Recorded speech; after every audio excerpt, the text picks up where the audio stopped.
Imagine standing next to a creature so massive that its heart alone weighs more than 3 full-grown humans. Picture a predator so enormous that its jaws could crush a car with the same ease you'd crumple a piece of paper. Envision an animal so long that it would stretch from one end of a football field to the other, with room to spare. These aren't creatures from science fiction. They're real animals that have lived on our planet, some still swimming in our oceans. Today, others preserved only in fossils that hint at their incredible size. For over 500 million years, Earth has been home to giants that would dwarf anything in our modern world. From the crushing depths of ancient seas to the towering heights of prehistoric skies, life has experimented with size in ways that challenge our understanding of what's biologically possible. Today, we're going to meet the true titans of natural history, creatures so massive, they redefined the very concept of what it means to be big. But here's what will blow your mind. The largest animal that ever lived isn't some long-extinct dinosaur or prehistoric monster. It's alive today, swimming through our oceans right now, growing larger than any creature in Earth's history. And that's just the beginning of our journey through a world where bigger isn't just better. It's absolutely mind-blowing. Get ready to discover the largest animals to ever exist on Earth. From the giants ruling our oceans today to the colossal beasts that once shook the ground with every footstep. This is the story of life's greatest experiment with size and the incredible creatures that push the boundaries of what biology can achieve. Chapter 1. The ocean giants. Is when it comes to sheer size, nothing on Earth, living or extinct, can match the giants that call our oceans home. The sea, with its 3-dimensional environment and buoyant support, has allowed life to evolve to proportions that would be impossible on land. Here, in the vast blue wilderness that covers 71% of our planet, swim the largest animals that have ever existed in the entire history of life on Earth. At the apex of this aquatic hierarchy reigns an animal so massive that its very existence seems to defy the laws of physics. The blue whale, Balanoptera musculus, is not just the largest whale or the largest mammal, or even the largest animal alive today. It is quite possibly the largest animal that has ever lived in the entire 3.8 billion year history of life on our planet. To truly comprehend the scale of a blue whale, we need to abandon our normal reference points and think in terms that stretch our imagination to its limits. An adult blue whale can reach lengths of up to 100 feet. That's longer than 3 school buses parked end to end, longer than a basketball court, longer than most commercial aircraft. But length is just one dimension of their enormity. The weight of a fully grown blue whale can exceed 200 tons. That's equivalent to about 33 African elephants, or roughly 2,670 adult humans. Their hearts alone weigh as much as a small car, around 400 pounds, and are so large that a small child could crawl through the major arteries. When a blue whale's heart beats, it pumps about 60 gallons of blood with each contraction, creating a pulse that can be felt from hundreds of yards away through the water. But perhaps the most astounding aspect of blue whale biology is how such an enormous creature sustains itself. Despite being the largest animal on Earth, blue whales feed almost exclusively on some of the smallest animals in the ocean, tiny shrimp-like creatures called krill that are barely larger than a paperclip. This creates one of nature's most spectacular feeding displays. When a blue whale feeds, it performs what can only be described as controlled oceanic catastrophe. The whale approaches a swarm of krill at high speed, then opens its mouth to engulf a volume of water equivalent to a large swimming pool, up to 21,000 gallons in a single gulp. The whale's throat pleats expand like an accordion, allowing its mouth to accommodate this massive volume of water and krill. Then comes the filtering process that makes this feeding strategy possible. The whale closes its mouth and uses its enormous tongue, which can weigh as much as an elephant. To force the water out through hundreds of baleen plates that hang from its upper jaw like a biological sieve. These plates, made of keratin, the same material as human fingernails, trap the krill while allowing the water to escape. During peak feeding season, a blue whale can consume up to 4 tons of krill per day. That's roughly 40 million individual krill. To put this in perspective, imagine eating your body weight in food every single day. The efficiency of this feeding strategy is so remarkable that blue whales can gain up to 200 pounds per day. During the summer feeding season, the blue whale's dominance of the size record is even more impressive when you consider that they've only recently reclaimed this title in Earth's history. Whales as a group evolved relatively recently, only about 50 million years ago, from small land-dwelling mammals that looked more like wolves than the ocean giants we know today. The transition from land to sea was one of evolution's most dramatic transformations, requiring massive changes in anatomy, physiology, and behavior. The ancestors of modern whales, creatures like Ambulocetus and Pakicetus, were semi-aquatic predators that hunted in shallow coastal waters. Over millions of years, their bodies gradually adapted to fully aquatic life. Their limbs became flippers. Their nostrils migrated to the tops of their heads to become blowholes, and their bodies became streamlined for efficient swimming. But the evolution of gigantism in whales is a more recent phenomenon, closely tied to changes in ocean currents and climate that occurred during the past 5 million years.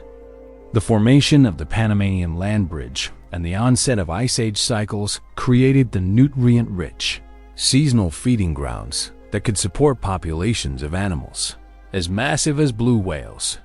Blue whales aren't the only oceanic giants that dwarf their terrestrial counterparts. The sperm whale, immortalized in Herman Melville's Moby Dick, is the largest toothed predator on Earth. Males can reach lengths of 67 feet and weights of 63 tons, with heads that comprise up to 1/3 of their total body length.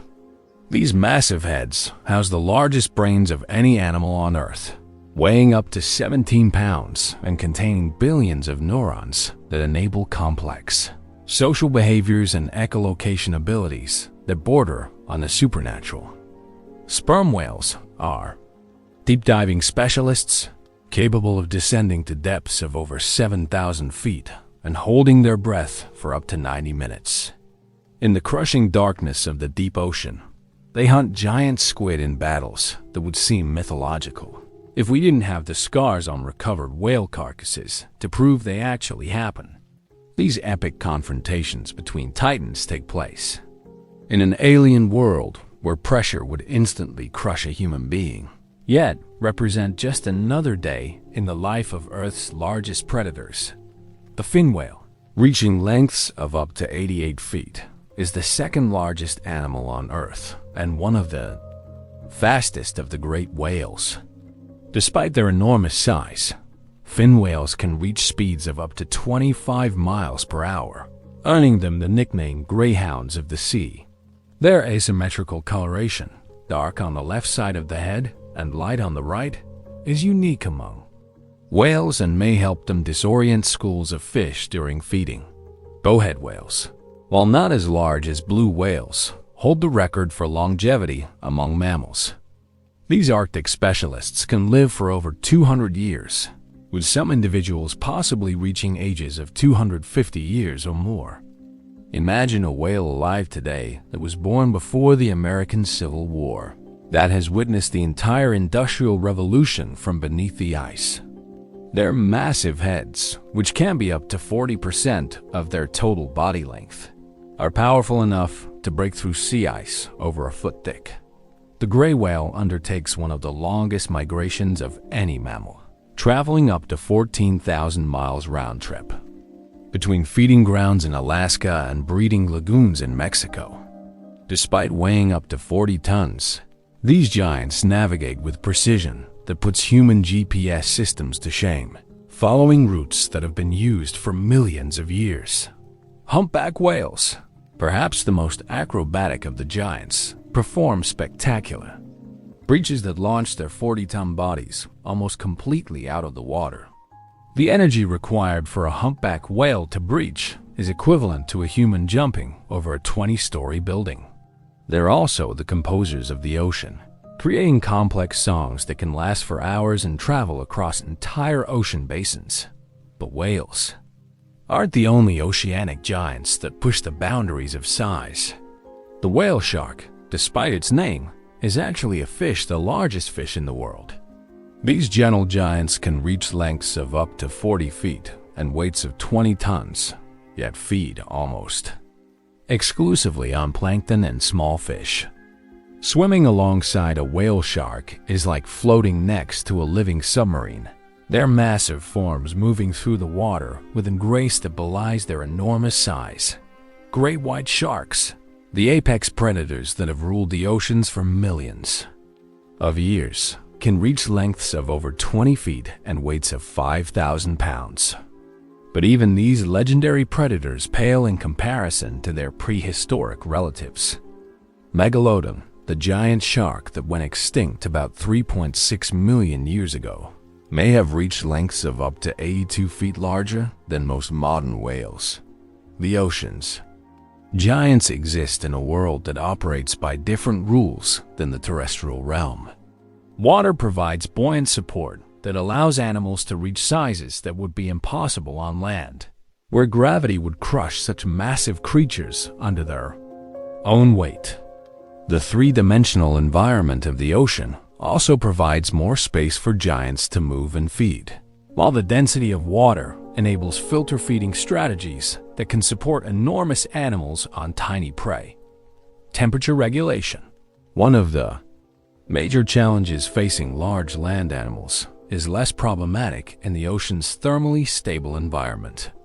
The high heat capacity of water means that ocean temperatures change much more slowly than air temperatures, providing a more stable thermal environment for giant animals. The ocean's food webs also support gigantism in ways that terrestrial ecosystems cannot. The primary productivity of the ocean, driven by microscopic phytoplankton, creates the base of food webs that can support enormous filter-feeding animals. The seasonal concentration of nutrients in certain ocean regions creates feeding opportunities rich enough to sustain animals that consume tons of food per day. As we explore the giants of the sea, we're reminded that our planet's oceans remain largely unexplored. Scientists estimate that we've explored less than 5% of our oceans, meaning that even larger creatures may lurk in the depths, waiting to be discovered. Recent deep-sea expeditions continue to reveal new species and document the incredible diversity of life in Earth's most remote environments. The story of oceanic giants is also a story of conservation. Many of the largest whales were brought to the brink of extinction by commercial whaling, with some populations reduced to just a few hundred individuals. The recovery of some whale populations following international protection is one of conservation's greatest success stories. But many species remain endangered or vulnerable. Climate change poses new challenges for oceanic giants, altering ocean currents, temperatures, and the distribution of prey species. The krill populations that support blue whales are shifting poleward as waters warm, forcing these giants to adapt their feeding patterns and migration routes. Ocean acidification, caused by absorption of atmospheric carbon dioxide, threatens the entire marine food web from the microscopic organisms at its base to the giants at its apex. As we stand on the shores of our blue planet, watching the spouts of distant whales break the horizon, we're witnessing some of the most magnificent examples of life's potential for grandeur. These oceanic titans represent the culmination of millions of years of evolutionary experimentation with size, showing us just how large life can become when given the right environment and resources. The story of oceanic giants is also a story of conservation. Many of the largest whales were brought to the brink of extinction by commercial whaling, with some populations reduced to just a few hundred individuals. The recovery of some whale populations following international protection is one of conservation's greatest success stories. But many species remain endangered or vulnerable. Climate change poses new challenges for oceanic giants, altering ocean currents, temperatures, and the distribution of prey species. The krill populations that support blue whales are shifting poleward as waters warm, forcing these giants to adapt their feeding patterns and migration routes. Ocean acidification, caused by absorption of atmospheric carbon dioxide, threatens the entire marine food web from the microscopic organisms at its base to the giants at its apex. As we stand on the shores of our blue planet, watching the spouts of distant whales break the horizon, we're witnessing some of the most magnificent examples of life's potential for grandeur.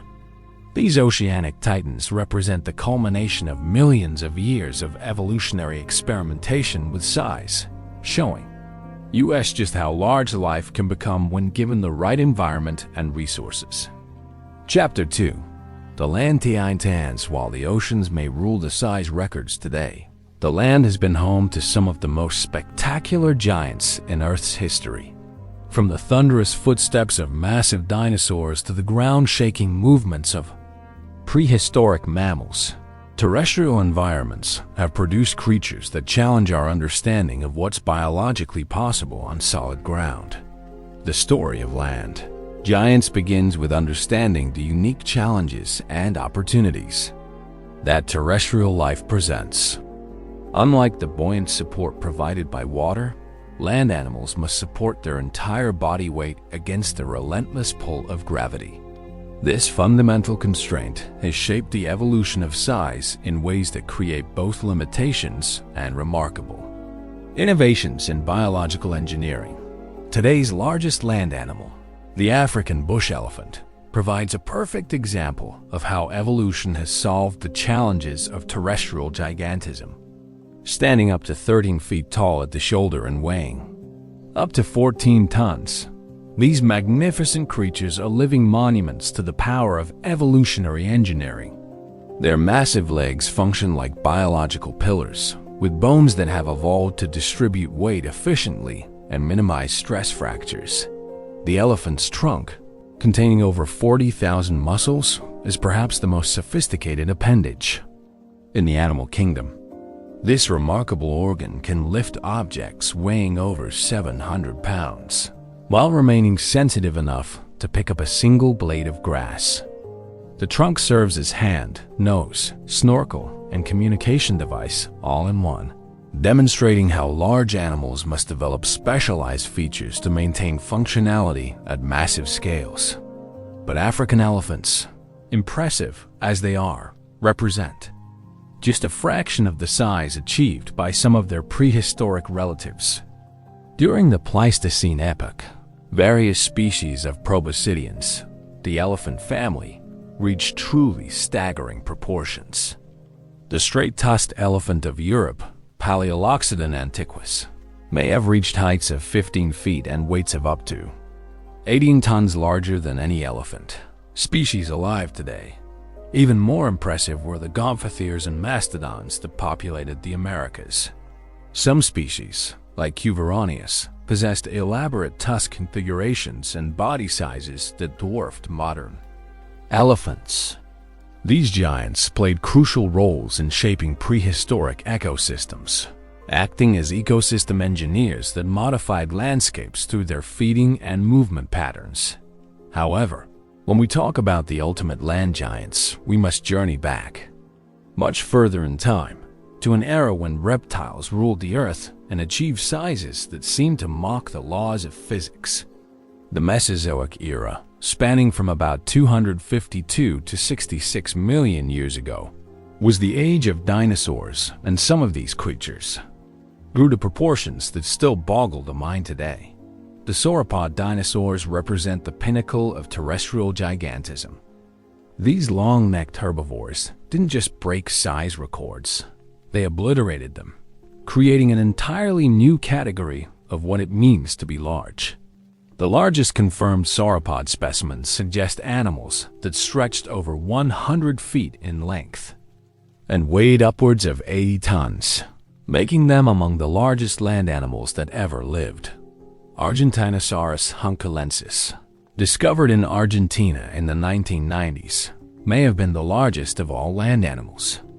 Based on the fragmentary remains discovered so far, paleontologists estimate this colossal herbivore reached lengths of up to 115 feet and weights that may have exceeded 100 tons. To put this in perspective, a fully grown Argentinosaurus was longer than a blue whale and nearly as heavy, except it had to support all that weight on land. The engineering challenges faced by animals of this size are almost incomprehensible. The bones of large sauropods show adaptations that push the limits of biological materials. Their vertebrae were riddled with airspace's pneumatic bones that reduced weight while maintaining structural integrity. Their leg bones were massive, pillars of bone and cartilage, designed to distribute enormous loads across broad feet that functioned like biological snowshoes. But Argentinosaurus wasn't alone in achieving colossal proportions. Patagodaton majorum, another Argentine giant, may have been even larger, with some estimates suggesting lengths of up to 122 feet. Dreadnoughtus schreini, despite being known for more complete remains, still represents an animal that weighed as much as a dozen elephants and could knock down trees simply by walking into them. The neck of a large sauropod like Mamenchisaurus could stretch up to 50 feet in length, allowing these giants to browse vegetation from treetops while keeping their massive bodies on the ground. This feeding strategy enabled them to access food resources unavailable to other herbivores, supporting their enormous energy requirements without the need for constant movement. But sauropods weren't the only dinosaurian giants. The theropod dinosaurs, the group that includes Tyrannosaurus rex, produced their own category of terrestrial titans. While T. rex itself was only about 40 feet long and weighed around 9 tons, other theropods pushed the boundaries of what a bipedal predator could achieve. Spinosaurus aegyptiacus, the largest known predatory dinosaur, may have reached lengths of up to 59 feet and weights of 20 tons or more. This semi-aquatic giant combined the predatory lifestyle of a crocodile with the size of the largest land predators, creating a monster that ruled both terrestrial and aquatic environments in Cretaceous Africa. Giganotosaurus carolini and Carcharodontosaurus saharicus were other theropod giants that approached or exceeded T. rex in size.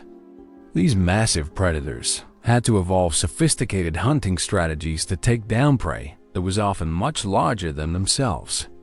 The biomechanics of a 20-ton predator attacking a 50-ton herbivore represents one of evolution's most extreme experiments in predator-prey dynamics. The success of dinosaurian giants was partly due to their unique physiology. Unlike modern reptiles, dinosaurs were likely warm-blooded or had metabolic rates intermediate between modern reptiles and mammals. This gave them the energy budgets needed to sustain enormous body sizes while remaining active and mobile. Dinosaurs also possessed sophisticated respiratory systems, with air sacs that increased oxygen efficiency and helped regulate body temperature. Some species showed evidence of social behavior, with adults caring for young and individuals living in herds. These behavioral adaptations may have been crucial for the survival of animals too large to hide from predators or environmental challenges. But the age of dinosaurian giants came to an abrupt end 66 million years ago, with the mass extinction event that closed the Mesozoic era.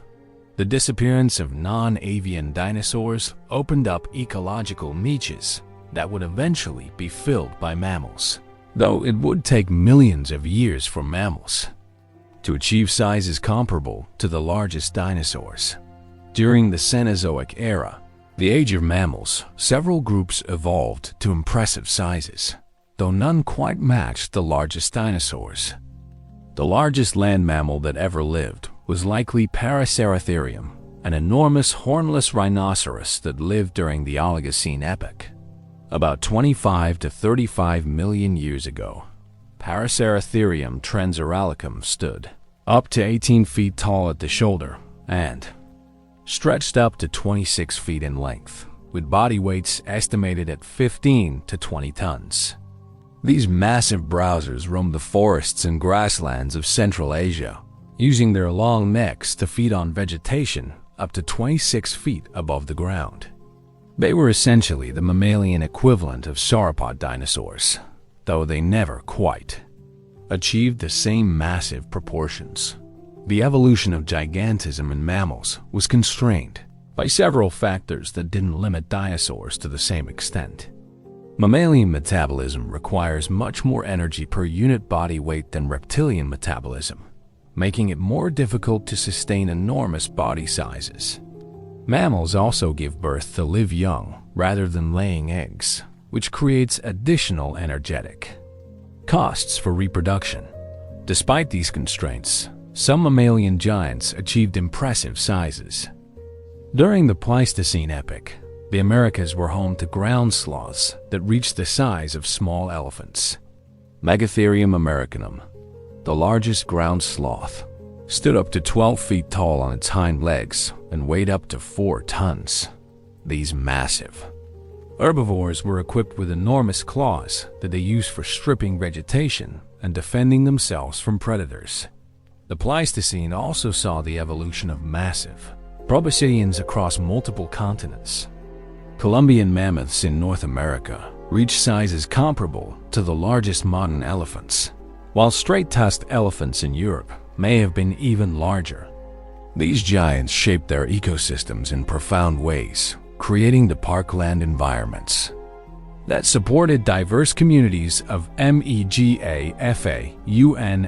Australia produced its own unique giants during the Pleistocene. The marsupial diprotodon, often called the giant wombat, was the largest marsupial that ever lived, weighing up to 2.8 tons and measuring over 10 feet in length. These massive herbivores browsed on vegetation across the Australian continent until their extinction around 40,000 years ago. The story of land giants is also a story of extinction and loss. Most of the largest terrestrial animals that ever lived are now extinct, victims of climate change, habitat loss, and in some cases, human hunting pressure. The Pleistocene megafauna extinctions, which occurred between 50,000 and 10,000 years ago, eliminated most of the world's largest land animals and left us with a significantly impoverished fauna. Understanding why some animals evolved to gigantic sizes while others remain small is one of the great puzzles of evolutionary biology. Large size brings advantages: protection from predators, access to food resources unavailable to smaller animals, and improved ability to regulate body temperature. But it also brings costs, higher energy requirements, longer generation times, and increased vulnerability to environmental changes. The study of extinct giants provides crucial insights into how ecosystems function and how they respond to environmental change. These massive animals weren't just impressive individual organisms. They were keystone species that shaped entire ecosystems through their feeding, movement, and social behaviors. Climate change represents a particular challenge for large terrestrial animals. Their high energy requirements make them vulnerable to changes in food availability, while their long generation times make it difficult for populations to adapt quickly to changing conditions. The largest animals are often the first to disappear when ecosystems are stressed, making them indicators of environmental health. As we study the fossil remains of ancient giants and observe the behavior of modern elephants, we're reminded of our responsibility as stewards of the remaining terrestrial megafauna. The giants that still walk among us, elephants, rhinos, hippos, and others, are living links to a time when the Earth supported animals of truly spectacular proportions. Conservation of these remaining giants isn't just about preserving individual species. It's about maintaining the ecological processes that large animals provide. From seed dispersal to habitat modification, large animals play roles in ecosystems that cannot be easily replaced by smaller species. The story of land giants is ultimately a story about the incredible creativity of evolution and the remarkable diversity of solutions that life has found to the challenge of existence. From the massive dinosaurs that once shook the earth to the elephants that still roam African savannas, these creatures represent some of evolution's most spectacular achievements and some of its most tragic losses. Chapter 3. The aerial Titans. While giants ruled the land and sea, the skies above harbored their own spectacular Titans creatures, so massive that their very ability to achieve flight seems to defy the laws of physics. The evolution of powered flight represents one of biology's greatest achievements, and when that achievement is scaled up to truly gigantic proportions, the results are some of the most awe-inspiring animals in Earth's history. The story of aerial giants begins with understanding the unique challenges that flight presents to large animals. Flying requires an extraordinary amount of energy and places severe constraints on body design. Every gram of body weight must be lifted against gravity and propelled through the air, creating evolutionary pressures that favor lightweight construction and powerful propulsion systems. Despite these constraints, evolution has repeatedly pushed the boundaries of what's possible in aerial design, producing flying animals of staggering size and capability. The largest flying animals that ever lived weren't birds, but rather reptiles, the pterosaurs, which dominated Mesozoic skies for over 160 million years and achieved sizes that wouldn't look out of place in a fantasy novel. At the apex of pterosaur evolution was Quetzalcoatlus northropi, a creature so massive that when it was first discovered, paleontologists questioned whether it could actually fly. With a wingspan estimated at 35 to 36 feet, roughly equivalent to a small airplane, and standing as tall as a giraffe when on the ground, Quetzalcoatlus represented the absolute limit of what's possible for a flying animal. To put the size of Quetzalcoatlus in perspective, imagine an animal with the wingspan of an F-16 fighter jet, but weighing only about 500 pounds. This remarkable feat of biological engineering was achieved through innovations that pushed pterosaur anatomy to extraordinary extremes. Their bones were hollow and reinforced with internal struts, creating structures that were simultaneously incredibly light and remarkably strong. The wings of Quetzalcoatlus were supported by a single enormously elongated finger, the equivalent of your ring finger stretched to over 12 feet in length. This finger bone was reinforced with a complex internal structure that provided the rigidity needed to support the wing membrane while remaining light enough for flight. The wing membrane itself was a sophisticated composite structure containing layers of muscle fibers that allowed for precise control of wing shape and camber during flight. But Quetzalcoatlus wasn't just large. It was also incredibly sophisticated in its flight capabilities. Computer models suggest that once airborne, these giants could soar for hours without flapping, using thermal currents to maintain altitude while covering vast distances in search of food. Their long necks and sharp beaks suggest they were specialized for snatching prey from the ground or water surface, possibly feeding on fish, small dinosaurs, or carrion. The takeoff process for an animal the size of Quetzalcoatlus would have been spectacular to witness. Unlike birds, which can generate lift by flapping from a standing position, pterosaurs of this size probably needed to use their powerful legs to vault into the air before their wings could become effective. Recent studies suggest they may have used a quadrupedal launch, pushing off with all four limbs to achieve the initial velocity needed for flight. Quetzalcoatlus belonged to a family of pterosaurs called Astarchids, which included several other giants that approached or equaled its size. Arambergiania philadelphiae, known from fragments found in Jordan, may have had an even larger wingspan, possibly reaching 40 feet or more. Hatzegopteryx thambema, discovered in Romania, was another Azdarchid giant that may have been even more robust than Quetzalcoatlus, with some estimates suggesting it weighed over 1,000 pounds. These Azdarchid giants weren't just anomalies. They represented the culmination of a long evolutionary trend toward increasing size in pterosaurs. Early pterosaurs from the Triassic period were relatively small, with wingspans measured in feet rather than tens of feet. But over the course of their evolutionary history, pterosaurs repeatedly evolved toward larger sizes, culminating in the giants of the Cretaceous period. The success of giant pterosaurs was partly due to their unique respiratory system, which was more efficient than that of modern reptiles and approached the efficiency of bird respiratory systems. They possessed air sacs that extended into their bones, reducing weight while improving oxygen uptake adaptations that were crucial for sustaining the high metabolic demands of powered flight at large body sizes. But pterosaurs weren't the only aerial giants in prehistoric skies. The Cenozoic era, following the extinction of pterosaurs, saw the evolution of giant birds that achieved impressive sizes, though none quite matched the largest pterosaurs. Argentavis magnificens, which lived in South America about 6 million years ago, had a wingspan of up to 23 feet and weighed around 160 pounds, making it the largest flying bird known from the fossil record.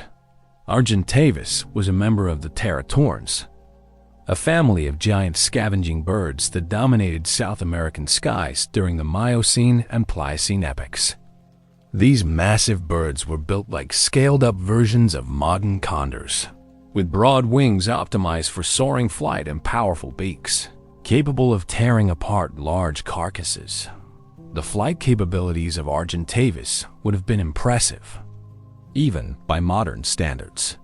Computer modeling suggests that once airborne, these giants could soar at speeds of up to 67 miles per hour and remain aloft for hours without flapping. Their massive size would have allowed them to dominate carcasses and drive away smaller scavengers, playing a crucial role in Miocene ecosystems. Even larger than Argentavis was Pelagornis sandersi, a giant seabird that lived about 25 million years ago and may have had a wingspan reaching 24 feet. This enormous bird belonged to the Pelagornithids, a family of ancient seabirds characterized by tooth-like projections along their beaks. Pelagornis would have soared over ancient oceans, using its massive wingspan to cover vast distances in search of fish and squid. The evolution of giant flying birds was constrained by different factors than those that limited pterosaurs. Birds, being warm-blooded, have higher metabolic requirements than reptiles, making it more energetically expensive to maintain large body sizes. Bird wings are also structured differently from pterosaur wings, with flight feathers providing lift rather than a continuous membrane, which creates different aerodynamic constraints. Modern birds still include some impressive aerial giants, though none approach the size of their prehistoric relatives. The wandering albatross holds the record for the largest wingspan of any living bird, with the largest individuals reaching wingspans of nearly 12 feet.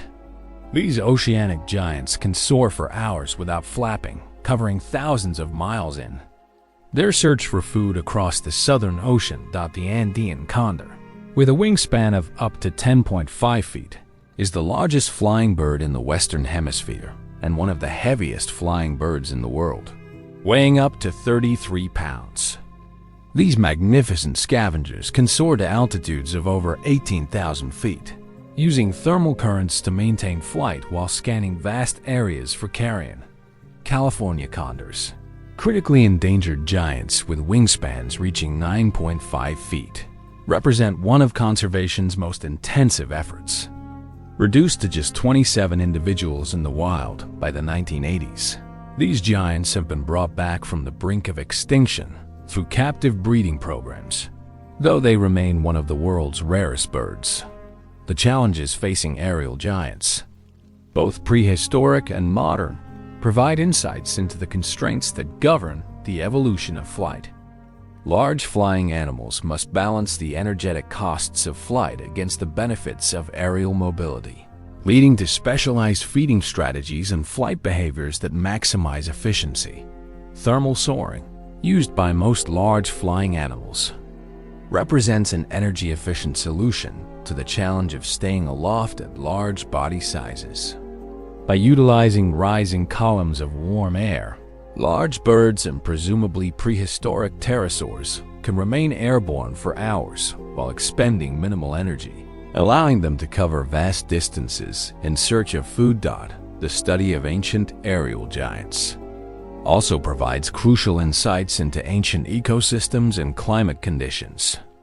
The ability of animals like Quetzalcoatlus to achieve such massive sizes suggests that Cretaceous atmospheres may have been denser than today's atmosphere, providing more lift for flying animals.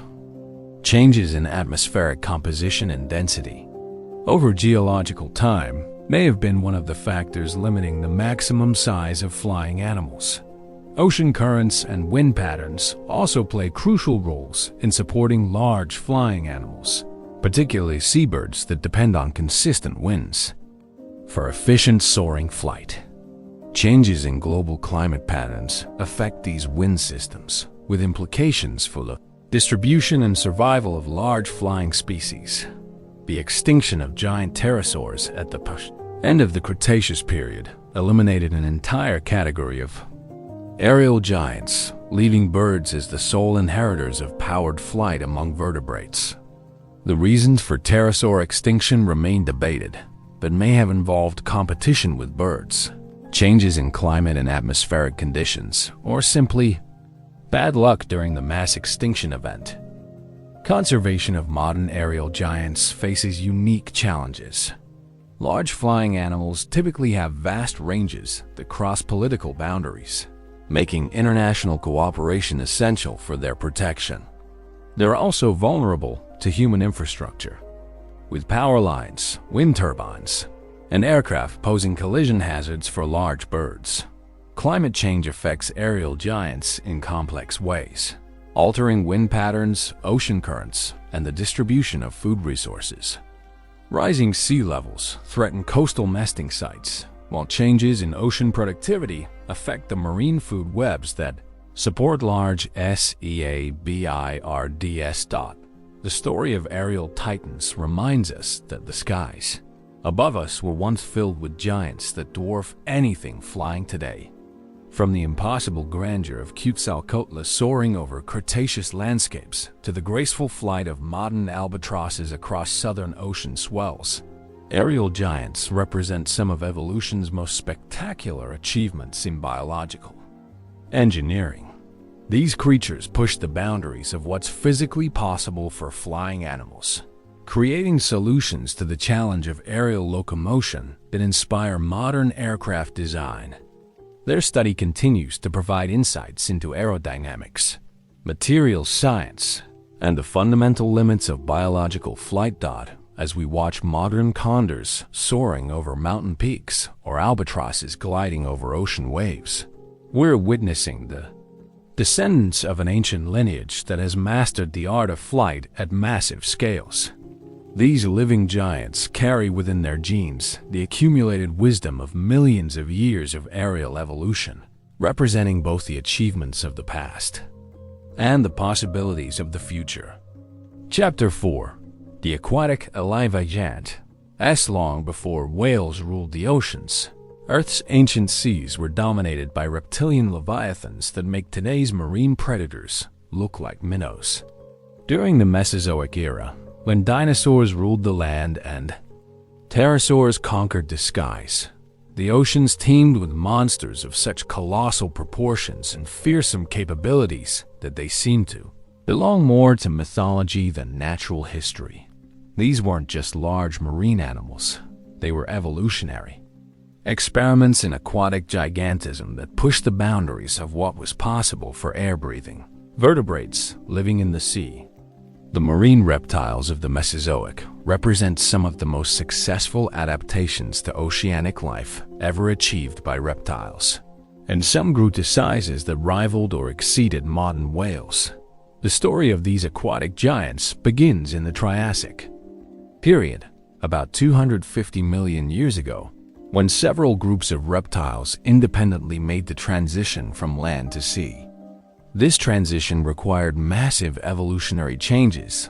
Limbs became flippers, bodies became streamlined, and respiratory systems adapted to the challenges of breath holding during deep dives. Among the first marine reptile giants were the ichthyosaurs, reptiles that converged remarkably on the body plan of modern dolphins and whales.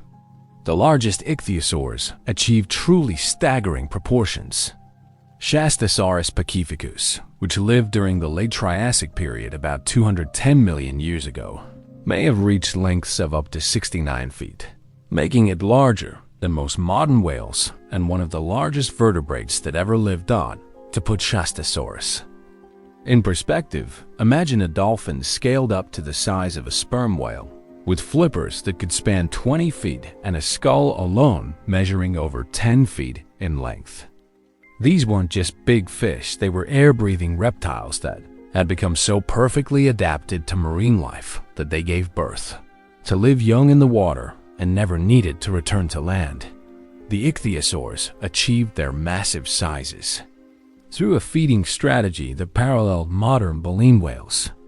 Rather than being active predators with large teeth, the largest ichthyosaurs were filter feeders or suction feeders that consumed vast quantities of small prey. Shastasaurus had relatively small teeth, or may have been toothless entirely, suggesting it fed on soft-bodied cephalopods, fish, and possibly plankton. But ichthyosaurs weren't the only marine reptile giants.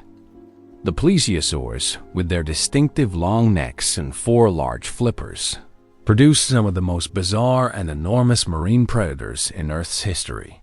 These animals came in 2 basic body plans: long-necked forms called plesiosaurs and short-necked, large-headed forms called pliosaurs. The long-necked plesiosaurs achieved remarkable sizes while maintaining proportions that seem almost impossible. Elasmosaurus platurus, discovered in Kansas in 1868, stretched up to 46 feet in length, with a neck that comprised more than half of its total body length. This neck contained 72 vertebrae, more than any other known vertebrate, and could be moved with surprising flexibility, allowing the animal to strike at prey like a gigantic aquatic snake. Imagine swimming in Cretaceous seas and encountering an Elasmosaurus. From a distance, you might mistake it for a small island or floating log, until the massive head at the end of that impossibly long neck suddenly emerged from the water 20 feet, away from the body you thought you were observing. The psychological impact of such an encounter would have been overwhelming for any creature sharing those ancient seas. But if long-necked plesiosaurs were bizarre, the pliosaurs were pure nightmare fuel.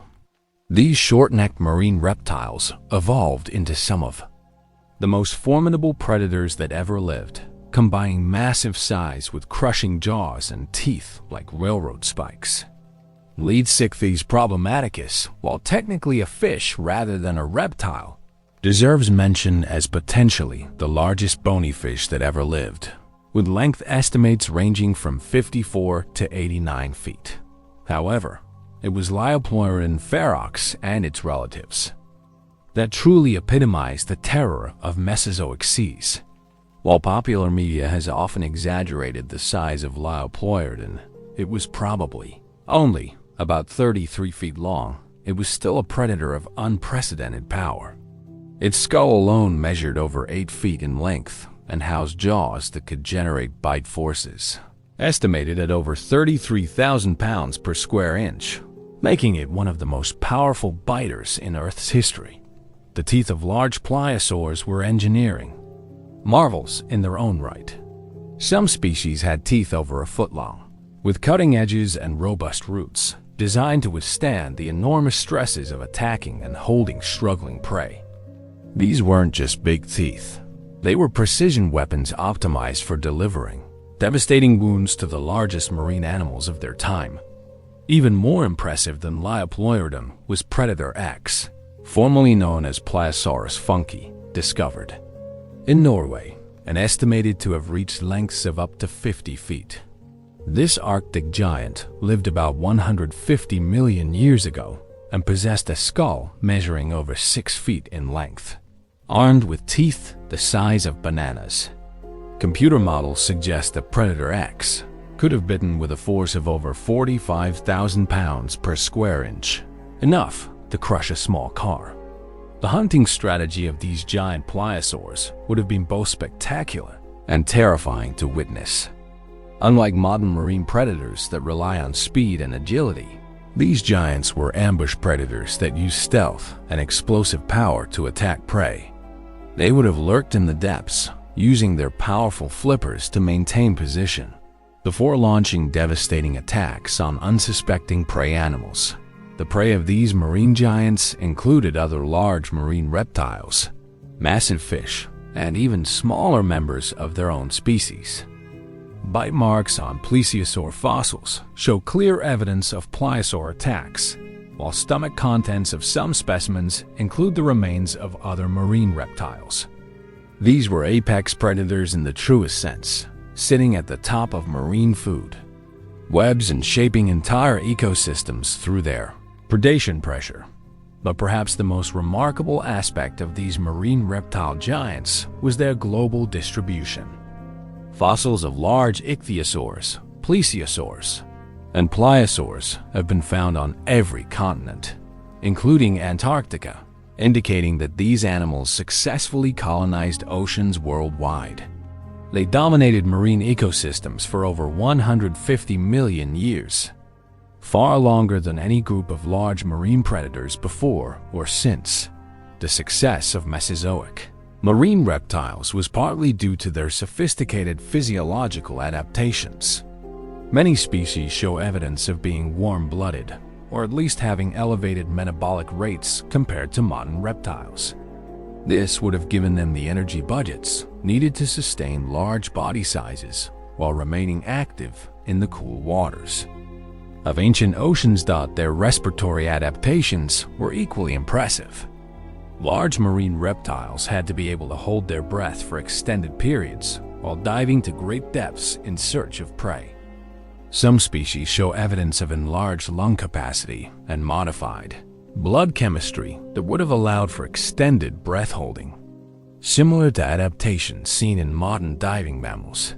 The extinction of marine reptile giants at the end of the Cretaceous period, 66 million years ago, marked one of the most dramatic turnovers in marine ecosystem history. These animals had successfully dominated Earth's oceans for over 150 million years, surviving multiple smaller extinction events and climate changes. Their disappearance left vacant ecological niches that would eventually be filled by marine mammals. But it took tens of millions of years for whales to evolve and achieve sizes comparable to the largest marine reptiles. The study of these extinct marine giants provides crucial insights into how marine ecosystems function and how they respond to environmental change. These animals weren't just impressive individual organisms. They were keystone species that shaped entire marine food webs through their feeding activities and ecological interactions. Fossil evidence suggests that some marine reptile giants may have been social animals that traveled and possibly hunted in groups. Bone beds containing multiple individuals of the same species hint at mass strandings or group feeding events that would have been spectacular to witness. Imagine pods of 50-foot pliosaurs working together to attack schools of large fish or marine reptiles. It would have been like watching a coordinated assault by living submarines. The preservation of marine reptile fossils also provides unique insights into ancient ocean conditions. Many specimens preserve soft tissue details, including skin impressions, stomach contents, and even embryos. These exceptional fossils revealed that some marine reptiles gave birth to live young, while others may have come ashore to lay eggs like modern sea turtles. Climate change during the Mesozoic era drove many of the evolutionary changes seen in marine reptile giants. Periods of global warming created greenhouse conditions that supported high marine productivity, providing the food resources needed to sustain populations of enormous predators. Ocean chemistry changes affected the distribution of prey species and may have influenced the evolution of different feeding strategies. The legacy of Mesozoic marine reptiles extends far beyond their impressive size records. These animals demonstrated that reptiles could be just as successful in marine environments as mammals, achieving levels of aquatic adaptation that rival or exceed those of modern whales and dolphins. Their study continues to inform our understanding of how vertebrates adapt to life in the sea and how marine ecosystems respond to environmental change. Modern marine conservation efforts can learn important lessons from the extinction of marine reptile giants. These animals survived for over 150 million years through multiple climate changes and environmental challenges. Yet, they ultimately succumbed to the rapid changes associated with the end Cretaceous mass extinction. This demonstrates both the resilience and vulnerability of marine megafauna to rapid environmental change. Ocean acidification, one of the major threats facing modern marine ecosystems, may have played a role in marine reptile extinction. The shells and skeletons of many marine organisms are vulnerable to changes in ocean chemistry, and the collapse of marine food webs during the end Cretaceous extinction may have been exacerbated by ocean acidification similar to what we're seeing today. As we study the fossil remains of these ancient marine giants, we're reminded that our oceans were once home to predators of almost mythological proportions. The marine reptiles of the Mesozoic represent some of evolution's most successful experiments in aquatic gigantism, pushing the boundaries of what was possible for air-breathing vertebrates in marine environments. Their extinction represents one of the great losses in the history of life on Earth.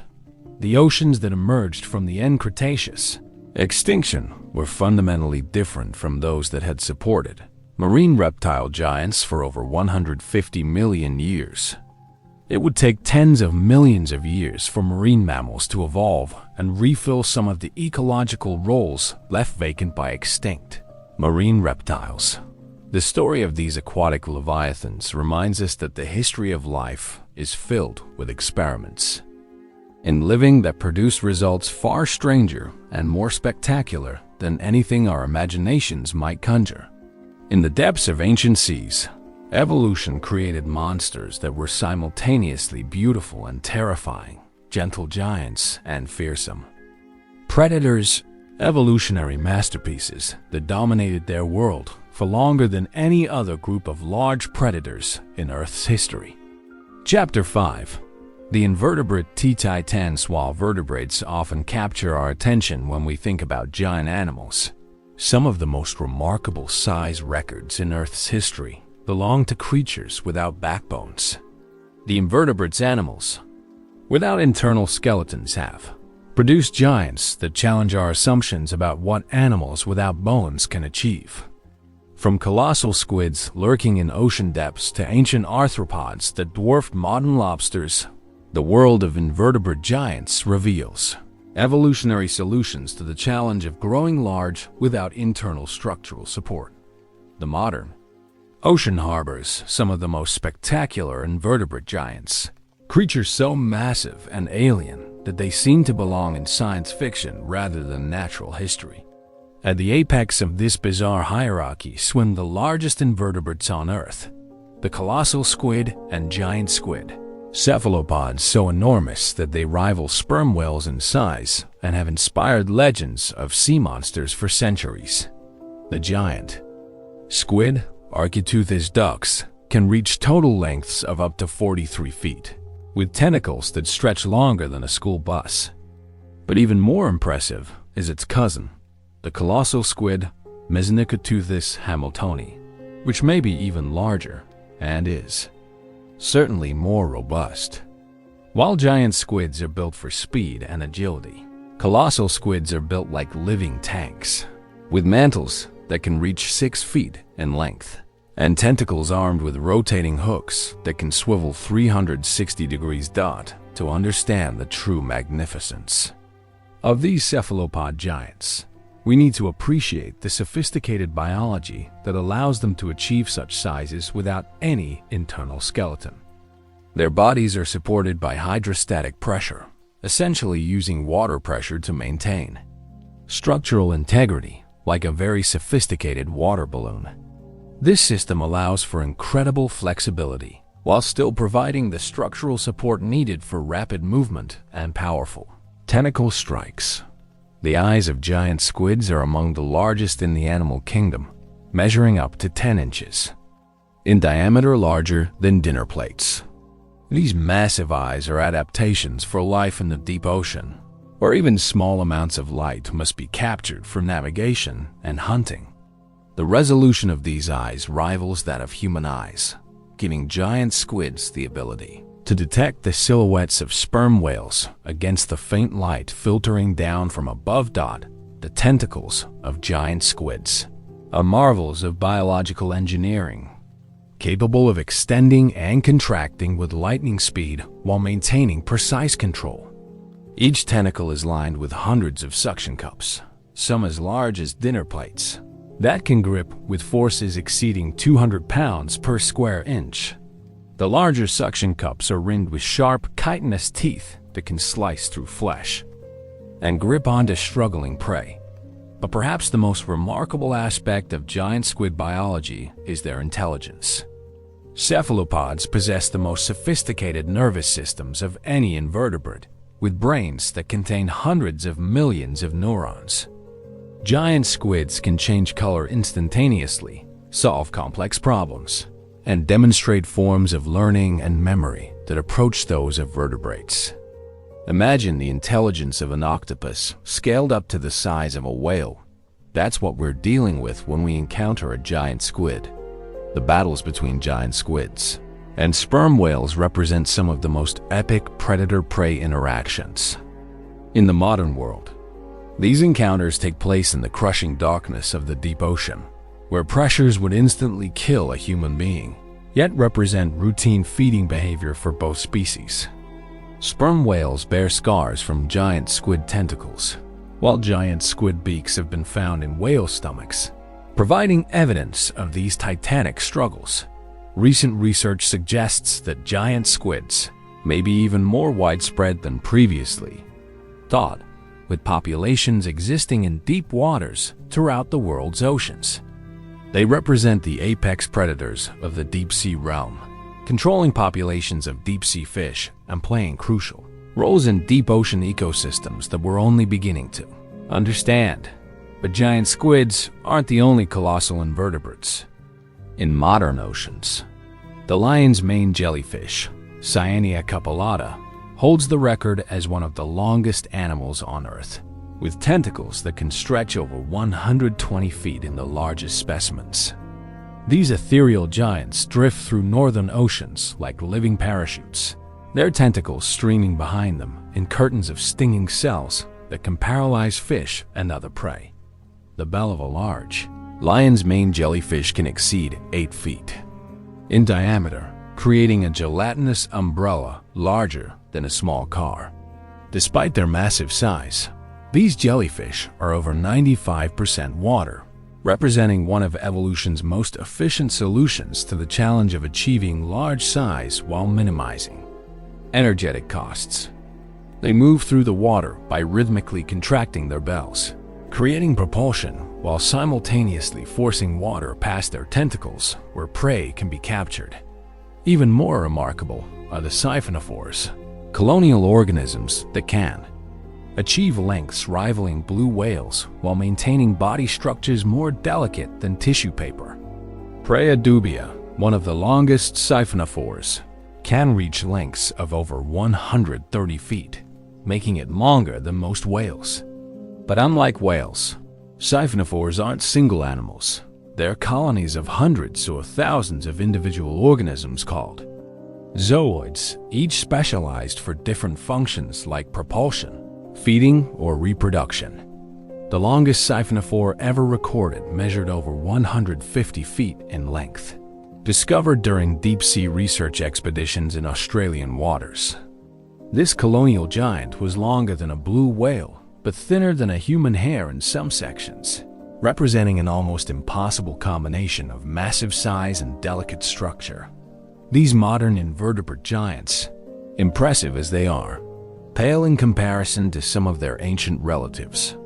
The fossil record reveals that invertebrates once achieved sizes that dwarf anything alive today, particularly during the Paleozoic era when atmospheric oxygen levels were much higher than they are now. During the Carboniferous period, about 300 million years ago, giant arthropods ruled both land and sea. Arthropleura, a millipede-like creature, grew to lengths of over 8 feet and widths of nearly 2 feet, making it larger than most modern reptiles. These massive myriapods crawled through Carboniferous forests, feeding on decaying plant matter and occasionally preying on smaller animals. The size of Arthropleura was made possible by the high oxygen levels of the Carboniferous atmosphere, which contained up to 35% oxygen compared to today's 21%. This oxygen-rich environment allowed arthropods to grow to sizes that would be impossible in modern atmospheric conditions, as their simple respiratory systems became more efficient at delivering oxygen to their tissues. Even more impressive were the marine arthropods of the Paleozoic. Jackalopterus rhenania, a eurypterid or sea scorpion, reached lengths of over 8 feet and possessed claws that could have easily crushed a human skull. These aquatic predators were the apex carnivores of their time, ruling Paleozoic seas with an iron grip literally. In the case of their massive CHELAE, the eurypterids represented one of evolution's most successful experiments in arthropod gigantism.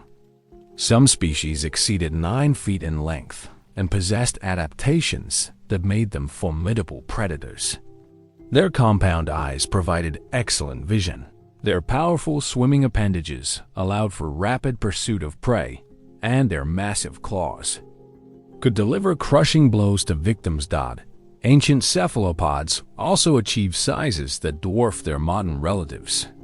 Camarasaurus, an orthocone nautiloid from the Ordovician period, possessed straight shells that could exceed 30 feet in length. These weren't just large shells. They housed equally massive animals with tentacles that could have wrapped around small buildings. Imagine a giant squid with a shell the size of a telephone pole, and you begin to appreciate the scale of these ancient cephalopods. The largest ammonites, coiled cephalopods that were abundant during the Mesozoic era, achieved shell diameters of over 6 feet. Parapuzosia sepinordensis, from the Cretaceous period of Germany, had shells measuring nearly 9 feet across. These massive shells housed equally impressive animals with tentacles that could extend several times the shell diameter. Trilobites, those iconic fossils of the Paleozoic era, also produced giants among their ranks. Isotellus rex, discovered in Manitoba, Canada, reached lengths of over 28 inches, making it larger than most modern crustaceans. These ancient arthropods dominated Paleozoic seafloors for nearly 300 million years, with some species developing elaborate spines, compound eyes, and specialized feeding appendages. The study of giant invertebrates provides unique insights into the constraints that govern animal size. Unlike vertebrates, which are supported by internal skeletons, invertebrates must rely on external shells, hydrostatic pressure, or simple structural materials to maintain their body shape. This creates different opportunities and limitations. For achieving large size, arthropods face particular challenges in growing large due to their molting process. As they grow, arthropods must periodically shed their external skeletons and grow new, larger ones. During this molting process, they're vulnerable to predation and physical damage. The larger an arthropod grows, the more dangerous and energetically expensive molting becomes, creating natural limits on their maximum size. Cephalopods have solved the size problem differently, using hydrostatic skeletons and sophisticated nervous systems to control their body shape and movement. This allows them to achieve remarkable size and agility, but also makes them vulnerable to pressure changes and requires high energy lifestyles to maintain their complex nervous systems. The relationship between atmospheric oxygen levels and arthropod size is one of the most important discoveries in paleobiology. The giant arthropods of the Paleozoic existed during periods of high atmospheric oxygen, while their decline coincides with periods of lower oxygen levels. This relationship suggests that oxygen availability may be one of the primary factors limiting the size of modern arthropods. Climate change and ocean acidification pose particular threats to modern invertebrate giants. Many large invertebrates depend on calcium carbonate shells or skeletons that are vulnerable to changes in ocean chemistry. Ocean acidification, caused by absorption of atmospheric carbon dioxide, makes it more difficult for these animals to build and maintain their protective structures. Temperature changes also affect invertebrate giants in complex ways. Many species have narrow temperature tolerances and may be unable to adapt quickly to rapidly changing conditions. The deep-sea environments that harbor many invertebrate giants are particularly vulnerable to climate-driven changes in ocean circulation and temperature. The conservation of invertebrate giants faces unique challenges because these animals are often poorly known and difficult to study. Many species live in remote environments like the deep ocean or only rarely encountered. Their complex life cycles and specific habitat requirements make them vulnerable to environmental changes that might not affect more generalized species. Recent discoveries continue to reveal new invertebrate giants in Earth's most remote environments. Deep-sea exploration regularly uncovers new species of giant arthropods, cephalopods, and other invertebrates that push the boundaries of what we thought was possible for animals without backbones. These discoveries remind us that we've only begun to explore the full diversity of life on our planet. The story of invertebrate Titans is ultimately a story about the incredible diversity of solutions that evolution has found to the challenge of being large. From the hydraulic systems of giant squids to the colonial architecture of massive siphonophores, invertebrates have developed strategies for achieving impressive sizes that are fundamentally different from those used by vertebrates. These creatures remind us that intelligence, complexity, and impressive size aren't limited to animals with backbones. The invertebrate world contains some of evolution's most sophisticated experiments in biological design, creatures that challenge our assumptions about what animals can achieve and how life can be organized. As we continue to explore Earth's most remote environments and study the fossil record of ancient life, we're certain to discover even more examples of invertebrate gigantism. These discoveries will continue to expand our understanding of life's potential for grandeur and remind us that some of evolution's most impressive achievements belong to creatures without a single bone in their bodies. Chapter 6. The Plant Giants. While we often focus on animals when discussing Earth giants, some of the most spectacular examples of biological grandeur belong to the plant kingdom. Trees and other plants have achieved sizes that dwarf even the largest animals, creating living skyscrapers that can stand for thousands of years and support entire ecosystems within their branches. The story of plant giants reveals how life solved the challenge of growing upward against gravity while managing the complex logistics of moving water and nutrients across vast distances. the modern world's tallest living organisms aren't whales or dinosaurs, they're trees. The coast redwoods of California, Sequoia sempervirens, hold the record as the tallest living things on Earth, with the tallest known specimen, named Hyperion, reaching a height of 380.3 feet. To put this in perspective, Hyperion is taller than the Statue of Liberty, taller than a 35-story building, and so tall that its crown is invisible from the ground due to atmospheric haze. Standing at the base of a mature coast redwood is an experience that challenges human comprehension. These living towers stretch upward until they disappear into low-hanging clouds.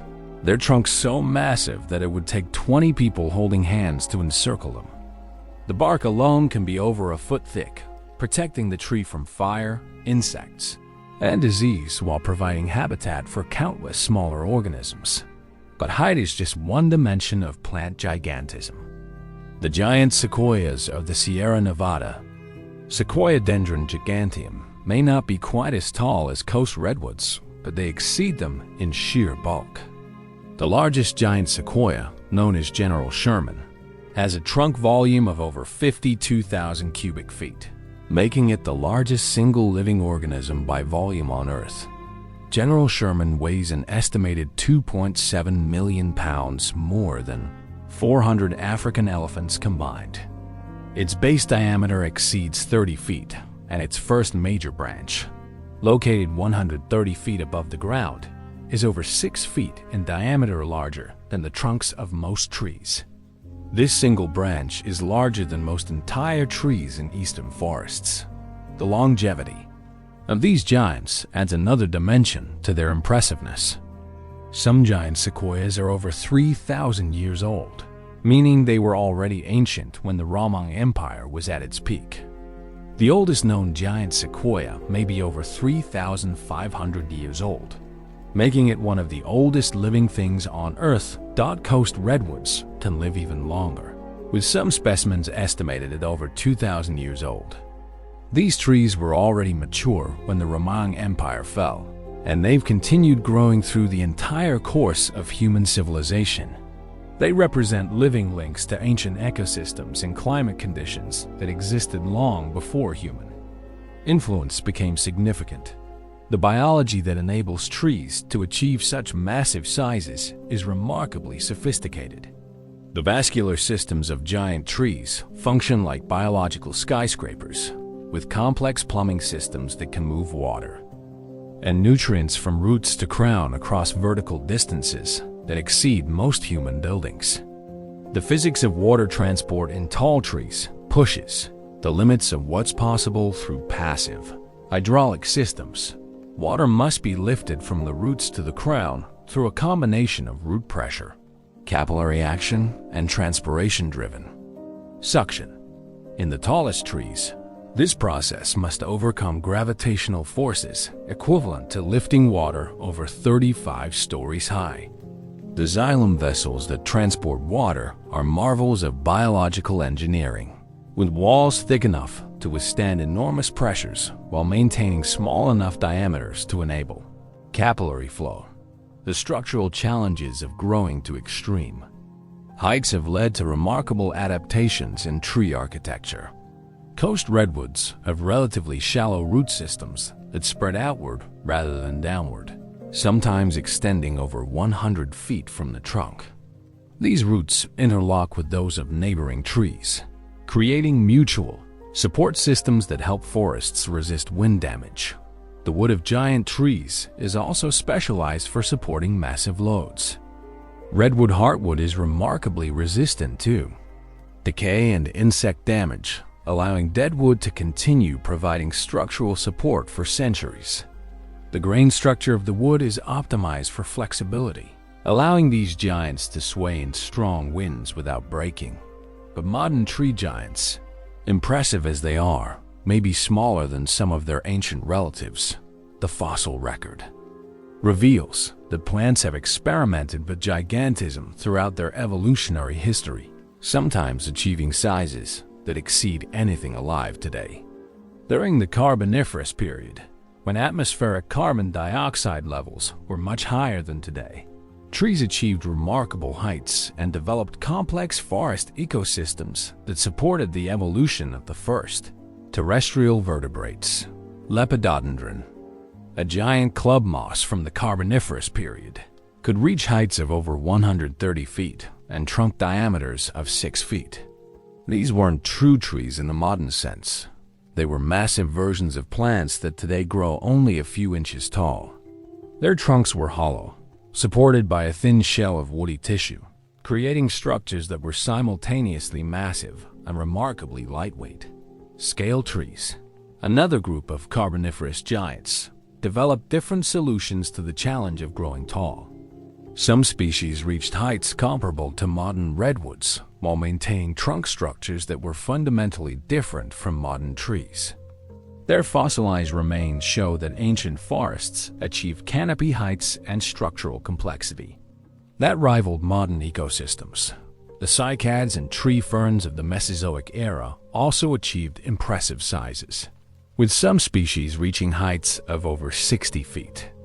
These plants dominated many Mesozoic landscapes and provided food for the giant herbivorous dinosaurs that shaped terrestrial ecosystems for over 150 million years. Even more impressive were some of the conifers that lived alongside the dinosaurs. Fossil evidence suggests that some Mesozoic conifers exceeded the heights of modern redwoods, though direct measurements are difficult due to the fragmentary nature of most fossil remains. These ancient giants supported complex ecosystems and played crucial roles in global carbon and water cycles. The study of plant giants provides important insights into ancient climates and atmospheric conditions. The ability of plants to achieve extreme sizes is closely related to atmospheric carbon dioxide levels, temperature, and moisture availability. Periods of plant gigantism in the fossil record often correspond to periods of elevated atmospheric CO2, suggesting that ancient giants may have been supported by very different atmospheric conditions than exist today. The relationship between atmospheric composition and plant size is particularly important for understanding how modern forests might respond to ongoing climate change. Rising atmospheric CO2 levels could potentially support larger plant growth, but other factors like temperature stress, drought, and changing precipitation patterns may limit the ability of plants to take advantage of increased carbon availability. Modern plant conservation faces unique challenges when dealing with giants. The coast redwoods and giant sequoias exist in relatively small, fragmented populations that are vulnerable to climate change, fire suppression policies, and human development pressure. These trees have slow generation times in specific habitat, requirements that make them particularly vulnerable to rapid environmental changes. Fire management represents a particular challenge for maintaining giant tree populations. Both coast redwoods and giant sequoias are adapted to periodic fires that clear understory vegetation and provide nutrients for continued growth. Fire suppression policies have disrupted these natural cycles, leading to fuel buildup that can support more intense fires than these giants can tolerate. Climate change affects giant trees in complex ways. Changing precipitation patterns can stress trees that depend on fog and consistent moisture availability. Rising temperatures can shift the suitable climate zones for giant trees faster than the trees can migrate or adapt. Sea level rise threatens coastal redwood forests, while changing snowpack patterns affect the water availability that giant sequoias depend on.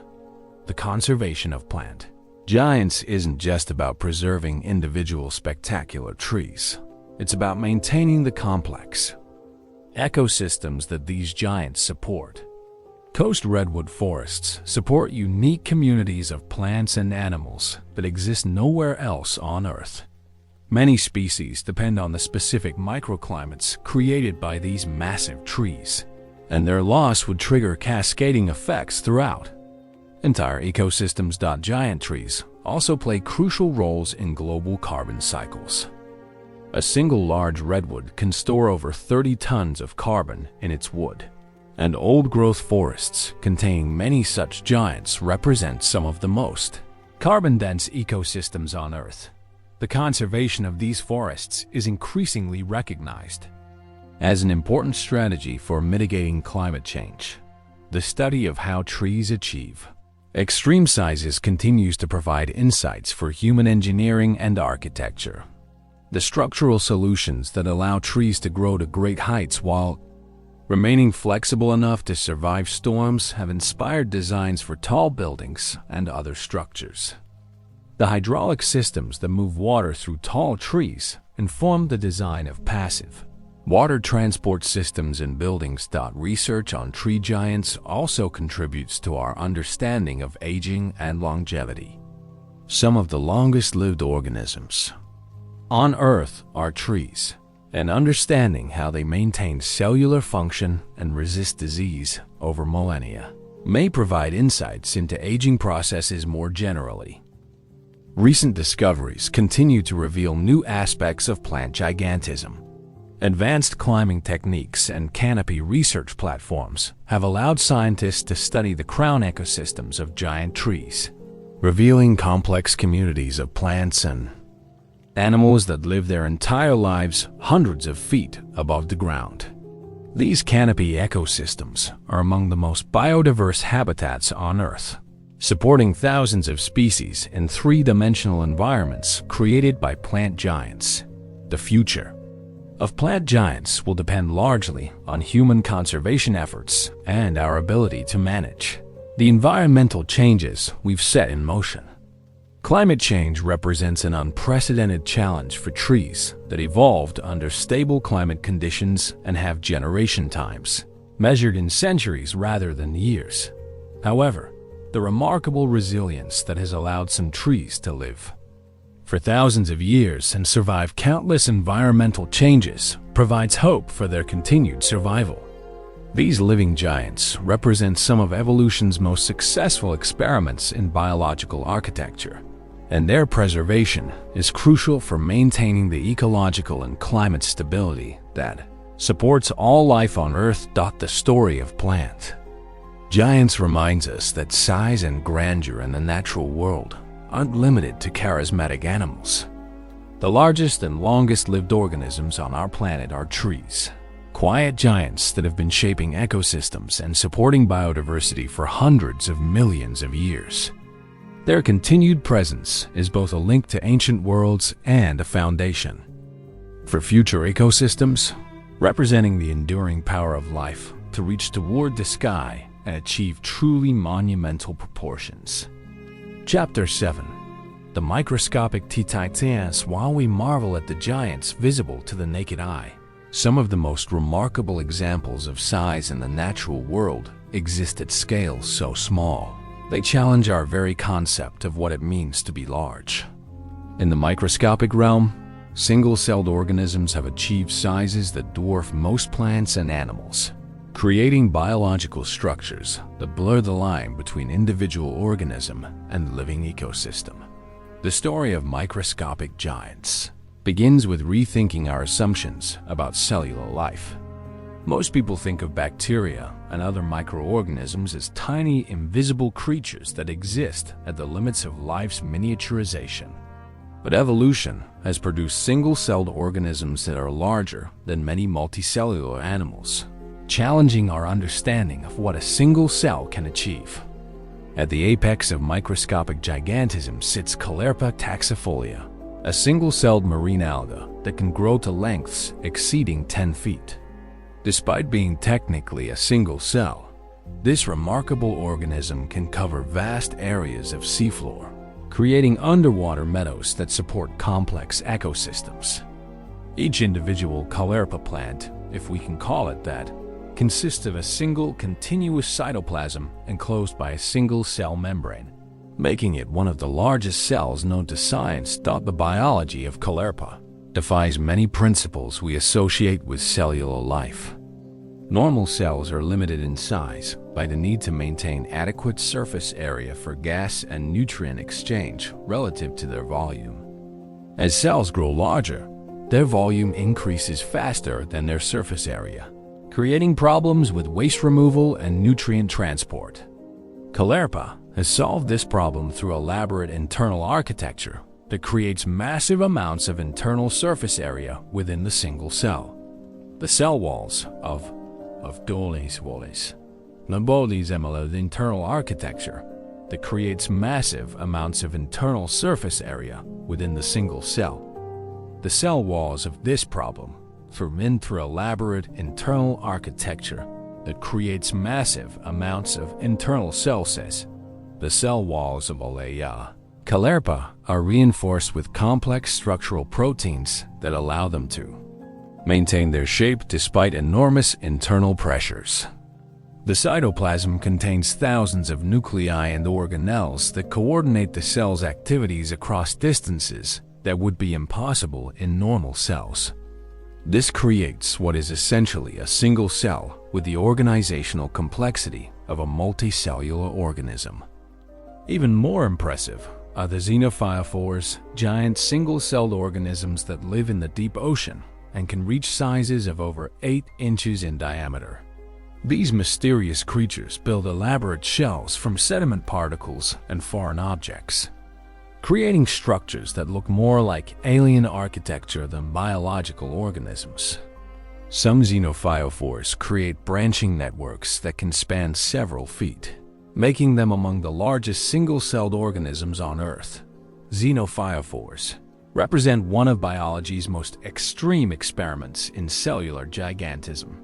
Their cells contain multiple nuclei and can live for decades or possibly centuries, slowly building their complex shells over extended periods. They play important ecological roles in deep-sea environments, providing habitat for other organisms and contributing to seafloor biodiversity in some of Earth's most remote environments, are perhaps the most mind-bending examples of microscopic gigantism come from the slime molds, organisms that exist in a bizarre middle ground between single-celled and multicellular life. Physarum polycephalum, commonly known as the many-headed slime, can grow to cover areas of several square feet, while remaining technically a single cell. Slime molds challenge our fundamental concepts of intelligence and decision-making. Despite lacking the brain or nervous system, Physarum can solve complex problems, find optimal paths through mazes, and make decisions that seem to require sophisticated reasoning. When searching for food, individual slime molds can form networks that span vast areas, with different parts of the organism communicating through chemical signals and coordinating their activities with remarkable precision. The largest slime mold ever documented covered over 2,000 square feet, making it larger than most houses. This single organism could process information, make decisions, and coordinate activities across an area that would require sophisticated communication systems in any multicellular organism. The fact that this level of organization can exist within a single cell represents one of biology's most remarkable achievements. The study of giant single-celled organisms has revolutionary implications for our understanding of life's organizational principles. These organisms demonstrate that the distinction between single-celled and multicellular life isn't as clear-cut as we once believed. They show that individual cells can achieve levels of complexity and coordination that rival those of sophisticated multicellular organisms. The evolutionary origins of cellular gigantism remain poorly understood.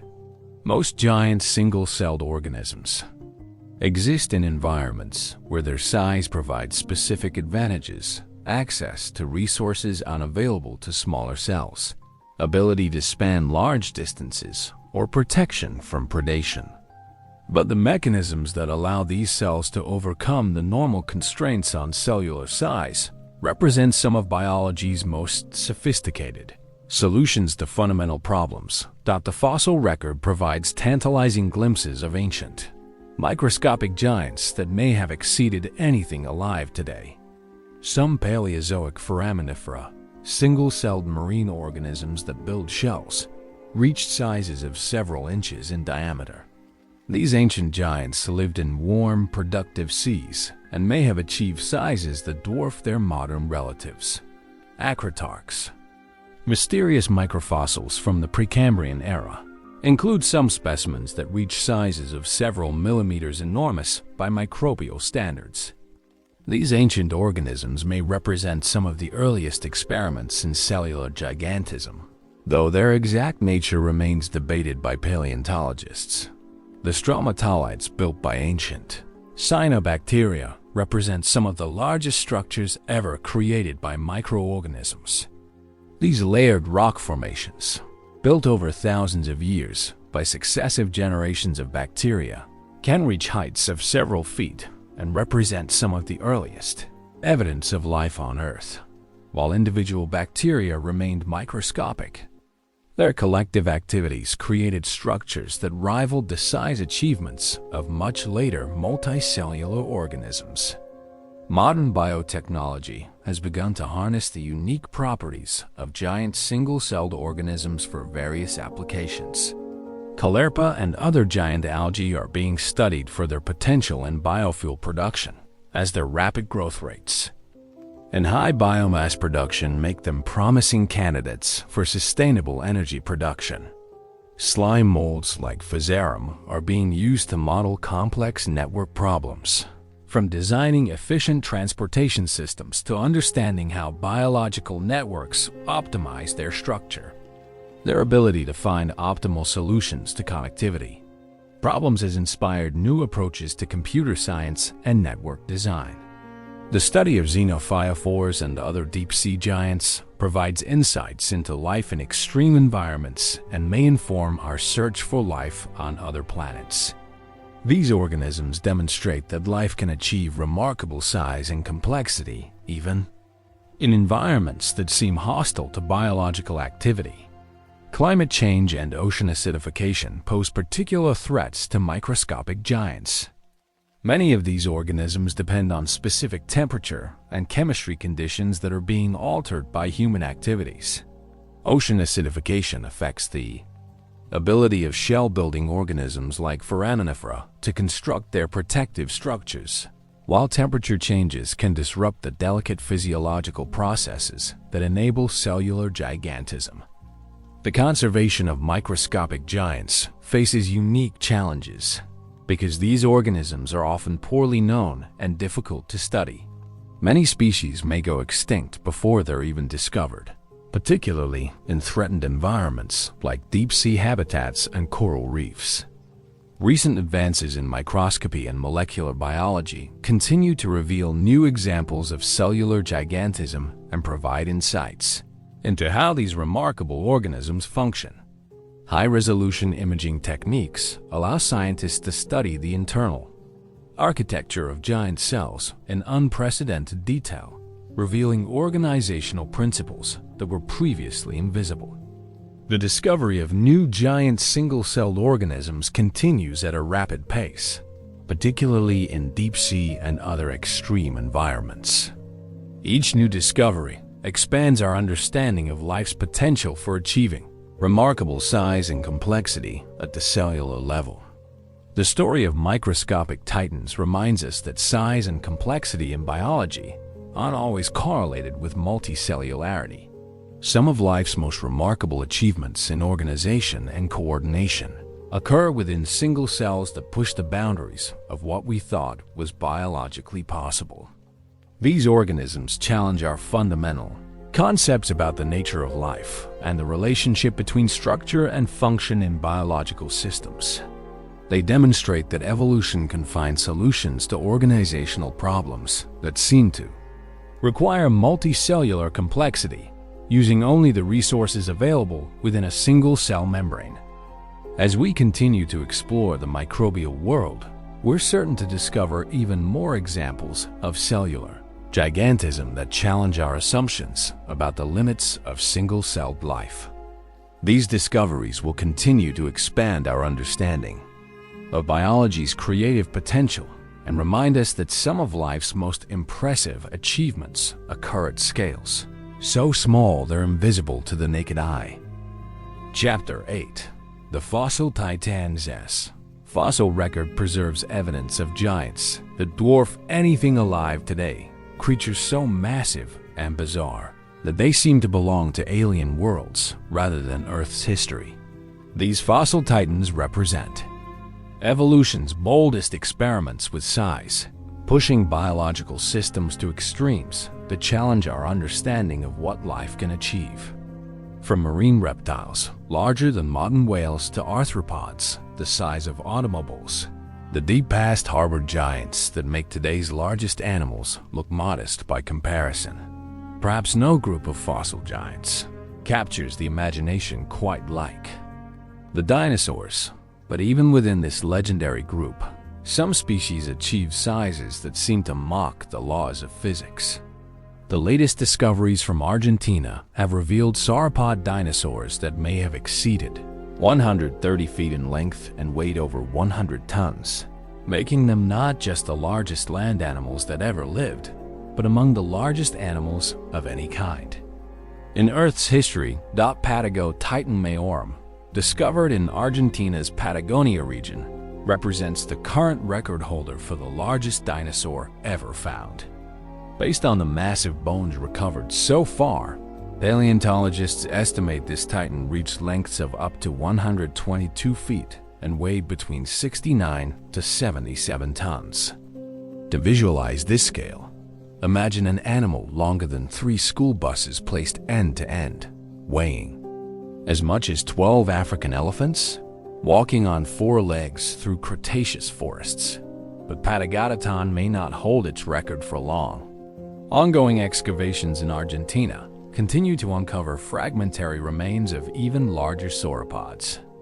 Bones attributed to species like Argentinosaurus and Puertosaurus suggest animals that may have approached or exceeded 130 feet in length and 100 tons in weight.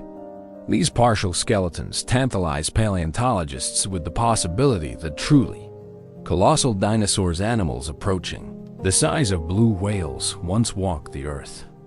The engineering challenges faced by these terrestrial titans were almost incomprehensible. Unlike whales, which is supported by the buoyancy of water, land, animals must support their entire weight against gravity using their skeletal and muscular systems.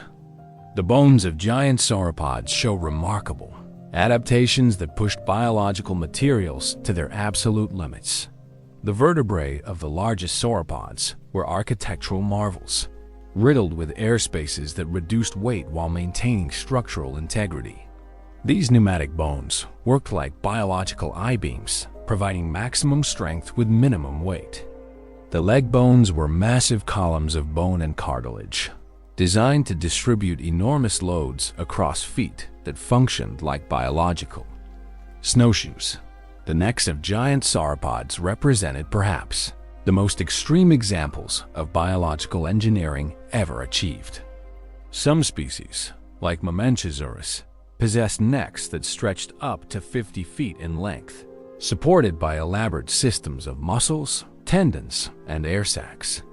These necks allowed the animals to browse vegetation across vast areas without moving. Their massive bodies creating feeding strategies that were impossible for smaller herbivores.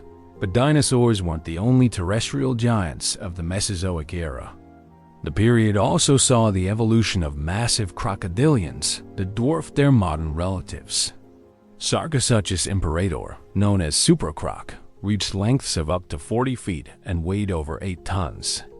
This massive predator lived in Cretaceous rivers and may have been capable of attacking even medium-sized dinosaurs. Deinosuchus, another giant crocodilian from the late Cretaceous, may have been even larger than Sarcosuchus, with skulls measuring over 6 feet in length and total body lengths estimated at up to 35 feet. Deinosuchus was built like a living siege engine. Bite marks on dinosaur bones show that these massive crocodilians regularly attacked and killed large dinosaurs, including members of the Tyrannosaur family. The marine realm of the Mesozoic era harbored even more spectacular giants. The oceans, of the dinosaur age were dominated by marine reptiles that achieved sizes rivaling or exceeding modern whales, but with anatomical designs that were fundamentally different from anything alive today. Shastasaurus pachyficus, an ichthyosaur from the late Triassic period, may have reached lengths of up to 69 feet, making it larger than most modern whales. But unlike whales, which are mammals adapted for marine life, Shastasaurus was a reptile that had independently evolved a dolphin-like body plan through convergent evolution. The largest ichthyosaurs achieved whale-like proportions while maintaining reptilian characteristics like air-breathing lungs and different reproductive strategies. The pliosaurs of the Jurassic and Cretaceous periods produced some of the most formidable marine predators in Earth's history. Leadsichthys problematicus, while technically a fish rather than a marine reptile, may have been the largest bony fish that ever lived, with length estimates ranging from 54 to over 80 feet. This filter-feeding giant would have cruised Jurassic seas like a living whale shark, consuming vast quantities of plankton and small fish.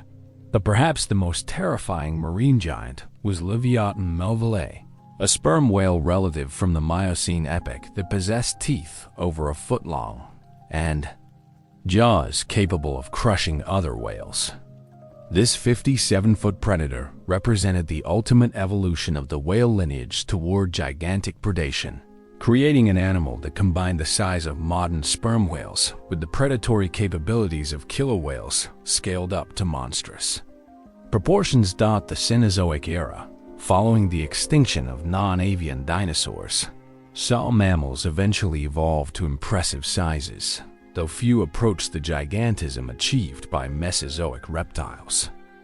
Paraceratherium, the largest land mammal that ever lived, stood 18 feet tall at the shoulder and weighed up to 20 tons. These massive browsers roamed Asian grasslands and forests, using their long necks to reach vegetation unavailable to other herbivores.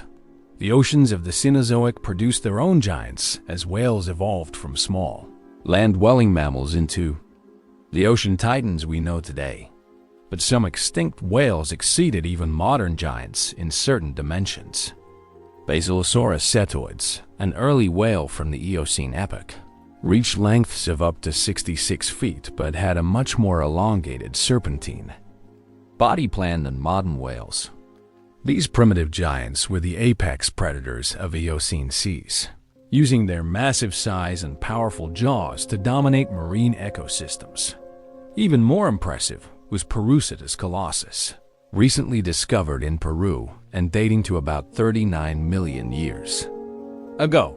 While shorter than modern blue whales, Perusitas may have been significantly heavier, with some estimates suggesting weights of up to 340 tons, nearly twice as heavy as the largest blue whales.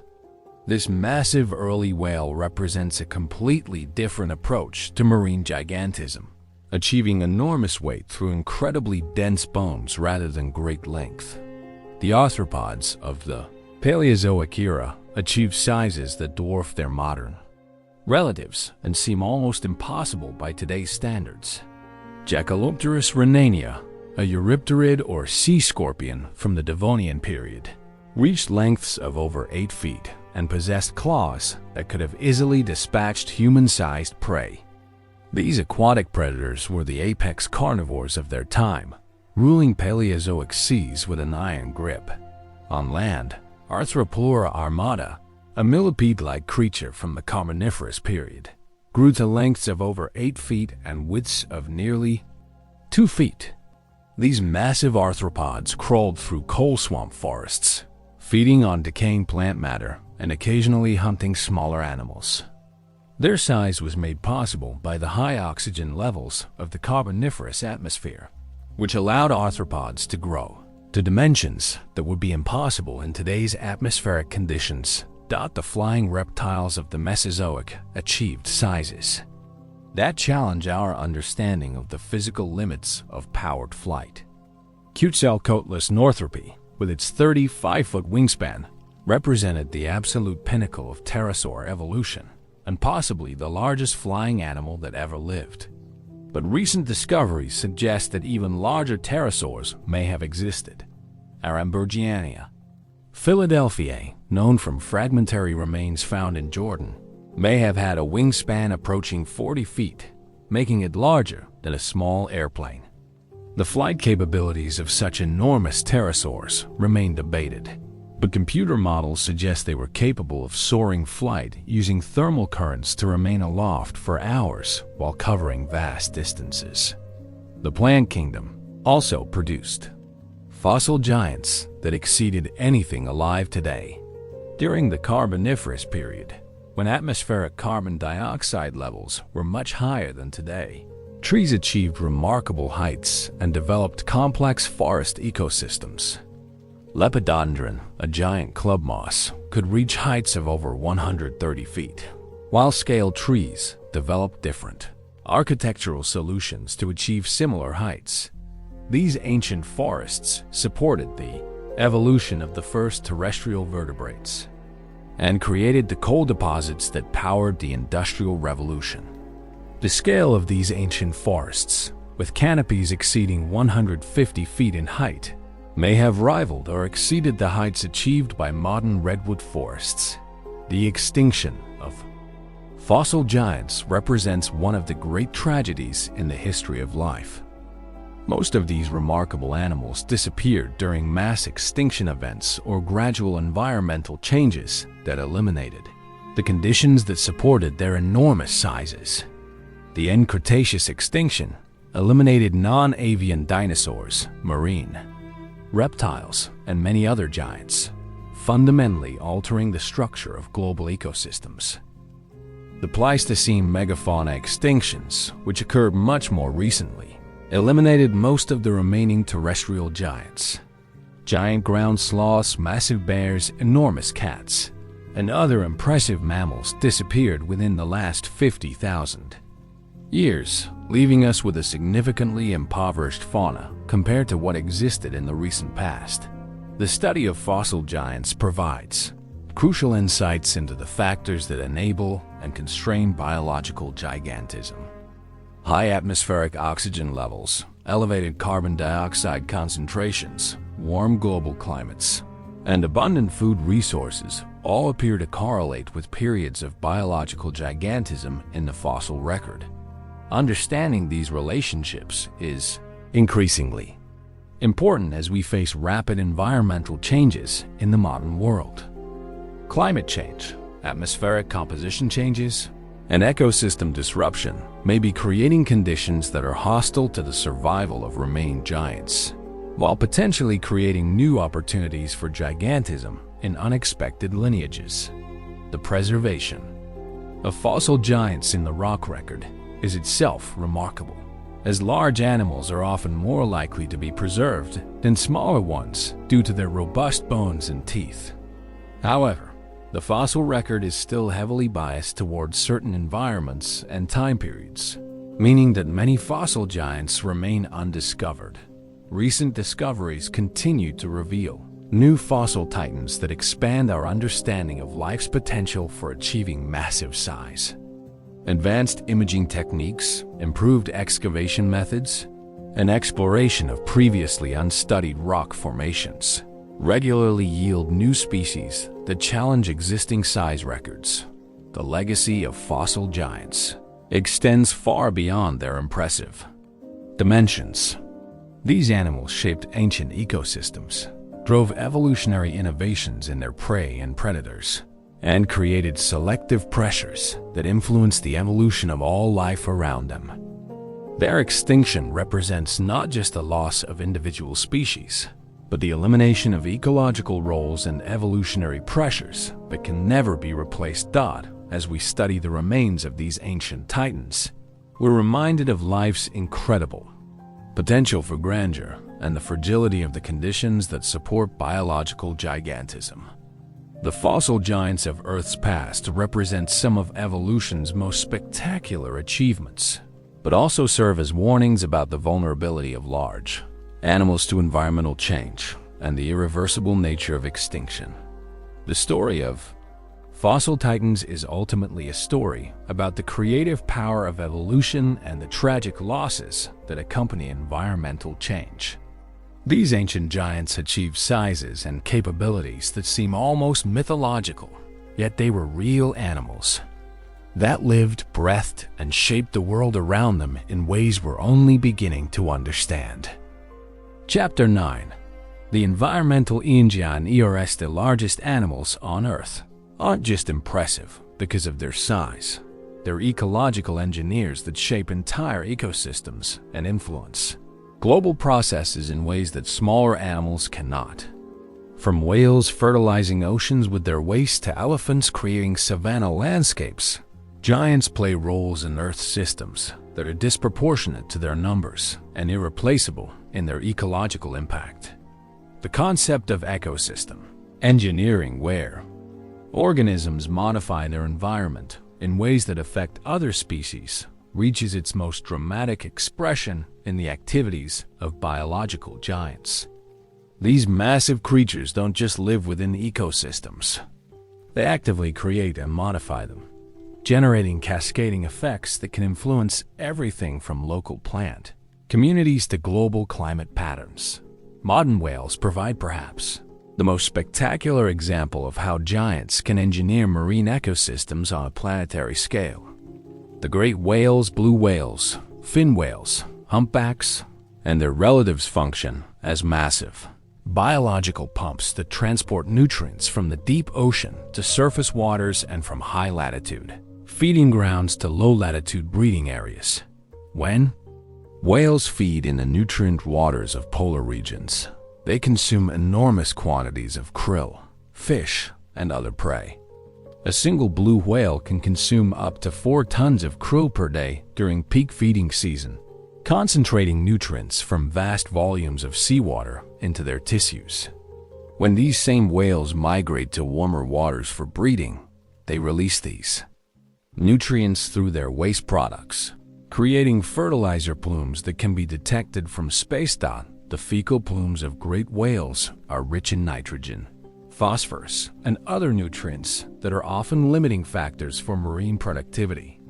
These whale-generated nutrients fuel the growth of phytoplankton, the microscopic plants that form the base of marine food webs and produce much of the oxygen we breathe. Recent studies suggest that whale populations, before commercial whaling, reduced their numbers, may have enhanced global marine productivity by 10% or more through their nutrient transport activities. But whales engineer marine ecosystems in other ways as well. Their massive movements through the water create mixing that brings nutrients from deeper waters to the surface. Their feeding activities stir up sediments and create feeding opportunities for other marine animals. Even their deaths contribute to ecosystem engineering, as whale falls create oases of nutrients on the deep seafloor that support unique communities of organisms for decades. The recovery of whale populations following protection from commercial whaling represents one of the most significant ecosystem restoration events in modern history. As whale numbers increase, their ecosystem engineering effects are being restored, potentially enhancing marine productivity and carbon sequestration on a global scale. On land, elephants represent the ultimate example of mammalian ecosystem engineers. African elephants, in particular, are often called ecosystem architects because of their profound influence on the structure and function of savanna and forest ecosystems.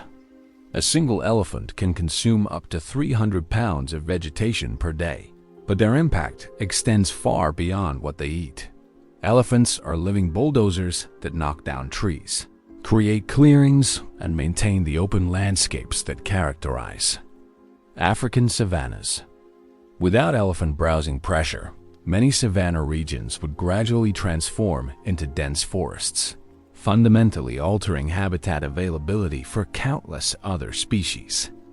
The elephant's role in maintaining savanna ecosystems has been crucial for the evolution and survival of many African species, from grazing mammals to ground-nesting birds. The pathways created by elephants as they move between feeding areas and Water sources become highways used by countless other animals.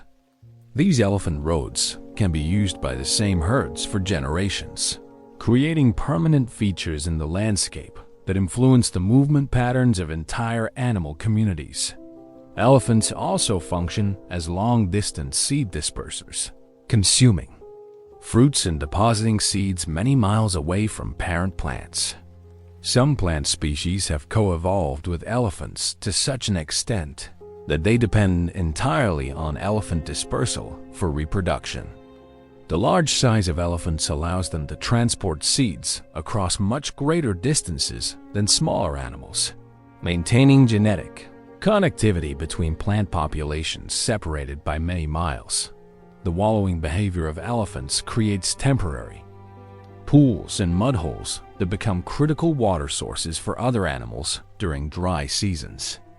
These elephant-created microhabitats support unique communities of insects, amphibians, and other small animals that would otherwise be unable to survive in arid savanna environments. The loss of elephant populations due to poaching and habitat loss represents an ecosystem engineering crisis of enormous proportions. Areas where elephants have been eliminated often undergo rapid ecological changes, with savanna habitats reverting to dense woodland and the associated loss of species that depend on open habitats, giant sequoias, and coast. Redwoods represent the plant kingdom's most impressive ecosystem engineers, creating forest environments that are fundamentally different from those found anywhere else on Earth. These massive trees modify their local climate by capturing fog, reducing wind speeds, and creating cool, humid microclimates that extend many miles beyond the forest boundaries. The fog-capturing abilities of redwood forests are particularly remarkable. The massive surface area of redwood crowns condenses water from fog at rates that can exceed rainfall, adding as much as 40% to the total water input in coastal California forests. This captured water drips from the trees as fog drip, creating a form of precipitation that occurs even during dry seasons. The complex three-dimensional structure created by giant trees supports some of the most biodiverse ecosystems on Earth. Redwood canopies harbor entire communities of plants and animals that live their entire lives hundreds of feet above the ground. These canopy ecosystems include plants that obtain all their water and nutrients from atmospheric sources, creating hanging gardens in the sky. The fallen logs of giant trees continue to engineer ecosystems for centuries after the trees die. Redwood logs can take over 1,000 years to decompose, during which they serve as nurse logs for new generations of trees, habitat for countless animals, and reservoirs of nutrients and water that sustain forest communities through droughts and other environmental stresses. In aquatic environments, large fish can also function as ecosystem engineers, though their impacts are often less obvious than those of their terrestrial counterparts. Salmon runs represent one of the most spectacular examples of how large fish can influence terrestrial ecosystems. When millions of salmon return from the ocean to spawn in freshwater streams, they transport marine nutrients into terrestrial ecosystems on a massive scale. The decomposing bodies of spawned salmon provide nitrogen and other nutrients that fertilize entire watersheds. Bears, wolves, and other predators drag salmon carcasses into forests, distributing marine nutrients across vast areas. Trees growing near salmon streams show isotopic signatures of marine nitrogen in their wood, indicating that salmon-derived nutrients contribute significantly to forest growth. The ecological impact of salmon runs extends far beyond the immediate vicinity of streams. The nutrients provided by salmon support the growth of riparian vegetation, which in turn provides habitat for countless terrestrial species. The bears that feed on salmon distribute nutrients through their waste products across enormous territories, creating a network of salmon-derived fertilization that can extend many miles from the nearest stream. Historical accounts suggest that salmon runs were once so massive that they could be heard from miles away and temporarily turned entire rivers silver with the bodies of migrating fish. The collapse of many salmon populations due to dam construction, overfishing, and habitat loss represents the elimination of one of North America's most important ecosystem engineering processes. Even predators can function as ecosystem engineers when they reach sufficient size and abundance. Wolves, for example, engineer ecosystems not through their direct physical impacts, but through their effects on the behavior and population sizes of their prey. The reintroduction of wolves to Yellowstone National Park created what ecologists call a trophic cascade effects that rippled down through multiple levels of the food web. Wolves reduced elk populations and, more importantly, changed elk behavior, causing them to avoid areas where they were vulnerable to predation. This reduced browsing pressure allowed aspen, willow, and other trees to recover in river valleys, which in turn stabilized stream banks, reduced erosion, and created habitat for beavers, songbirds, and other species. The Yellowstone wolf reintroduction demonstrates how the presence or absence of large predators can have ecosystem-wide effects that extend far beyond direct predator-prey relationships. Similar trophic cascades have been documented in marine environments when large sharks are removed from ecosystems, leading to changes in fish communities that ultimately affect coral reefs and other marine habitats. Giant tortoises on oceanic islands represent another category of ecosystem engineers whose impacts become apparent only when they disappear. On the Galapagos Islands, giant tortoises create and maintain the distinctive vegetation patterns that characterize different habitats. Their grazing keeps some areas open while their seed dispersal activities maintain plant diversity across the islands. The near extinction of giant tortoises on many islands led to rapid changes in vegetation structure, with some areas becoming overgrown with invasive plants, while others lost their characteristic plant communities entirely. Conservation efforts to restore giant tortoise populations are essentially ecosystem engineering projects aimed at restoring natural habitat maintenance processes. The role of giants as ecosystem engineers extends to the geological realm as well. Large animals can influence soil formation, erosion patterns, and even landscape evolution through their activities. Elephant trampling creates compacted soils and influences drainage patterns, while their digging for water and minerals can create permanent landscape features. In marine environments, the movements of large whales can influence sediment transport and the distribution of nutrients in seafloor communities. The diving activities of sperm whales, which can reach depths of over 7,000 feet, may play roles in deep ocean mixing and nutrient transport that we're only beginning to understand. Climate change poses particular challenges for ecosystem engineers, because their environmental impacts often depend on maintaining large population sizes and extensive ranges. The ecosystem engineering effects of whales, elephants, and other giants can only be maintained if their populations remain large enough to influence ecosystem processes at meaningful scales. The conservation of ecosystem engineers isn't just about preserving individual species. It's about maintaining the ecological processes that these species provide. The loss of ecosystem engineers can trigger cascading changes that restructure entire ecosystems, often in ways that are difficult or impossible to reverse. Understanding the ecosystem engineering roles of giants is increasingly important for conservation planning and ecosystem restoration.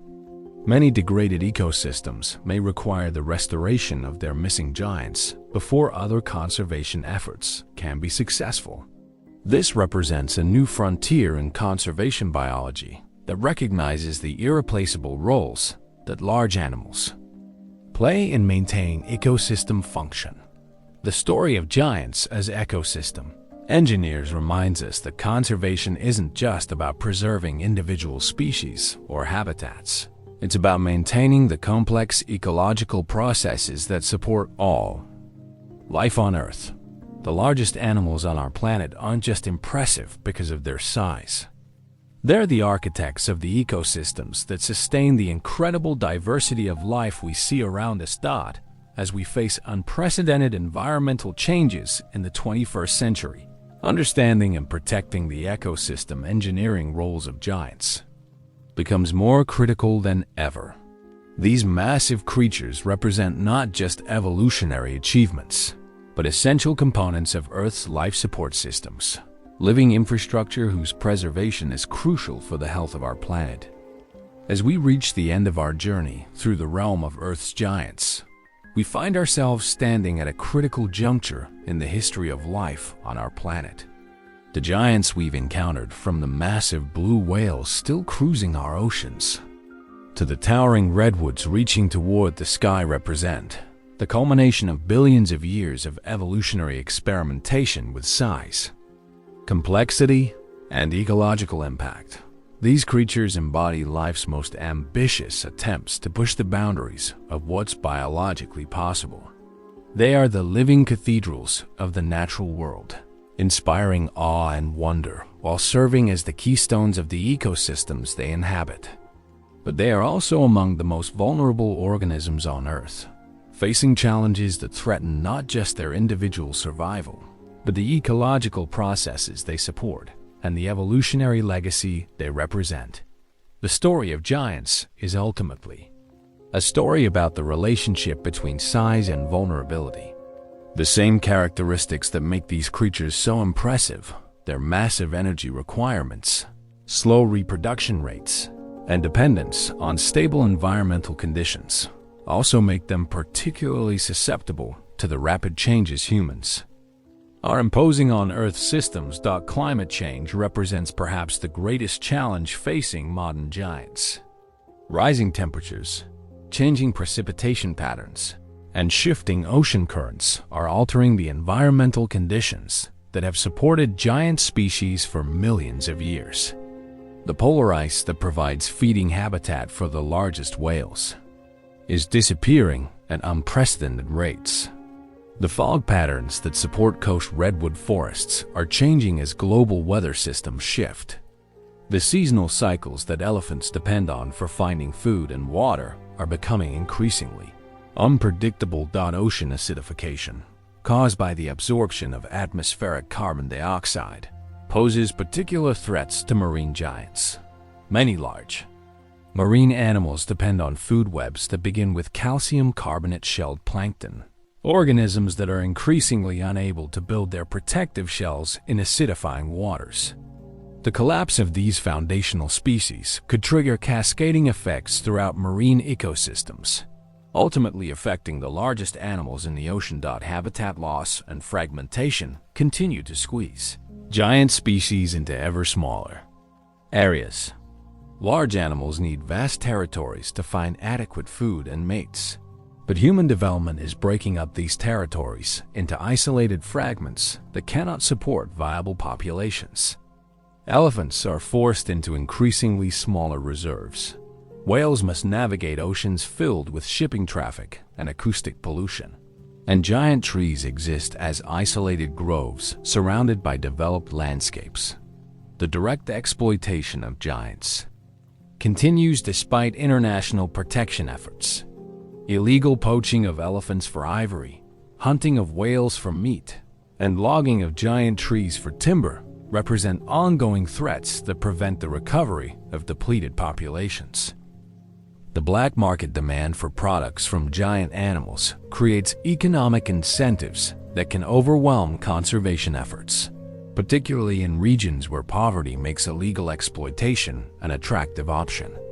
Perhaps most concerning is the loss of ecological memory, the disappearance of knowledge about how ecosystems functioned when giant species were more abundant.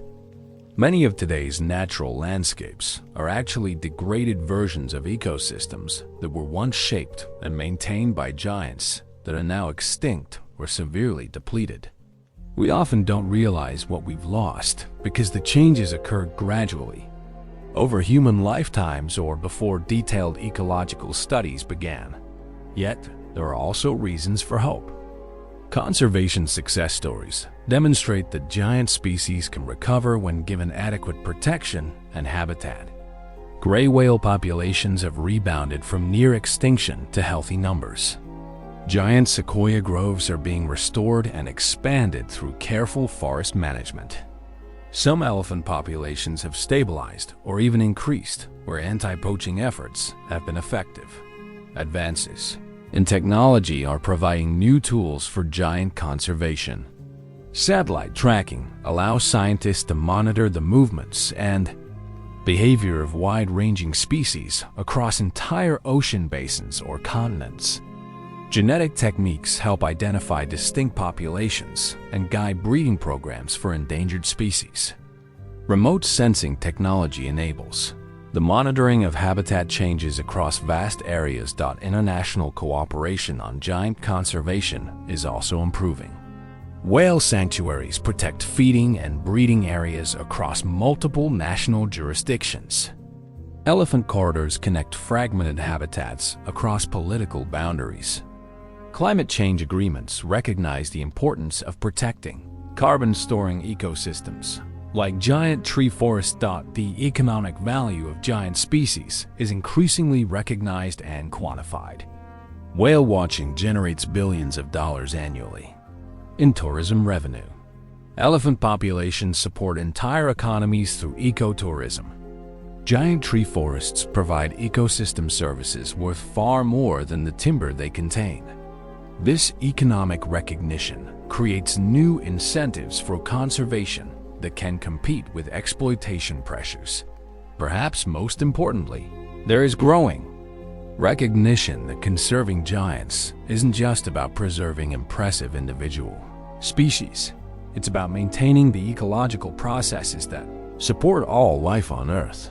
Giants serve as umbrella species whose protection requires the preservation of entire ecosystems. They are indicators of ecosystem health whose well-being reflects the condition of the broader environment. The future of giants will largely be determined by human choices over the next few decades. The same intelligence and technological capabilities that created current threats to giant species can also be directed toward their conservation.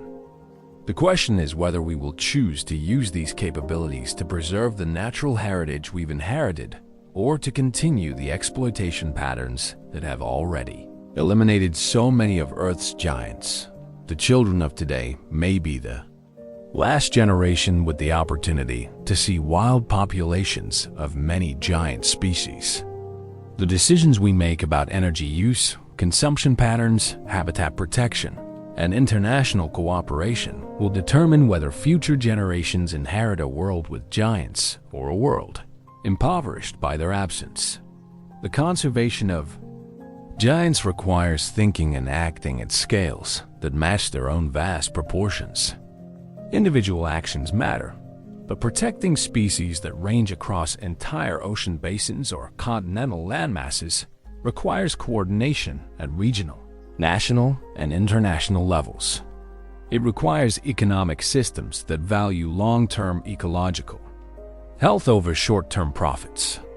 It requires political systems capable of making decisions that benefit future generations rather than just current voters. The story of Earth's giants is far from over. Evolution continues to experiment with size and ecological impact, and new giants may emerge from lineages we don't currently expect.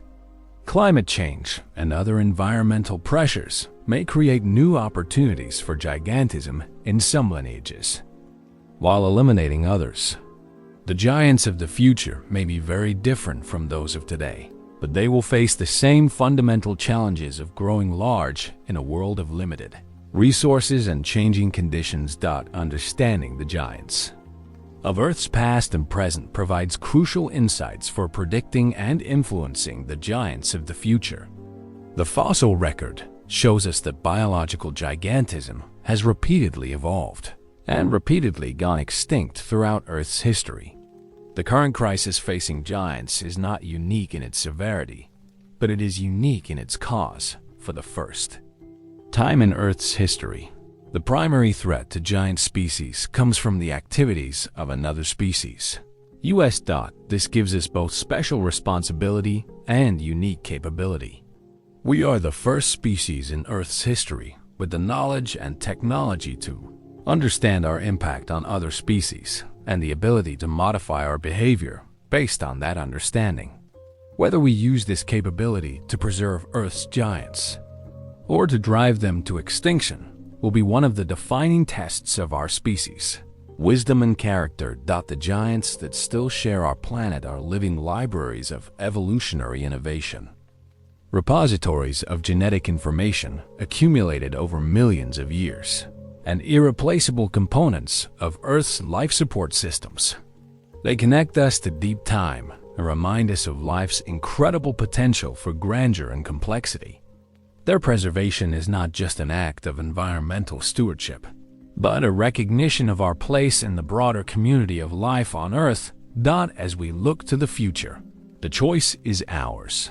We can be the generation that allowed Earth's giants to fade into extinction, or we can be the generation that recognized their irreplaceable value and acted to ensure their survival. The giants themselves cannot make this choice. It falls to us, the inheritors of their world, to decide what kind of planet we will leave for future generations. The largest animals to ever exist on Earth have shown us what life can achieve when given the opportunity to flourish. Now it's our turn to show what human intelligence and compassion can achieve when directed toward the preservation of the natural world's greatest treasures. The giants are waiting to see what we will choose.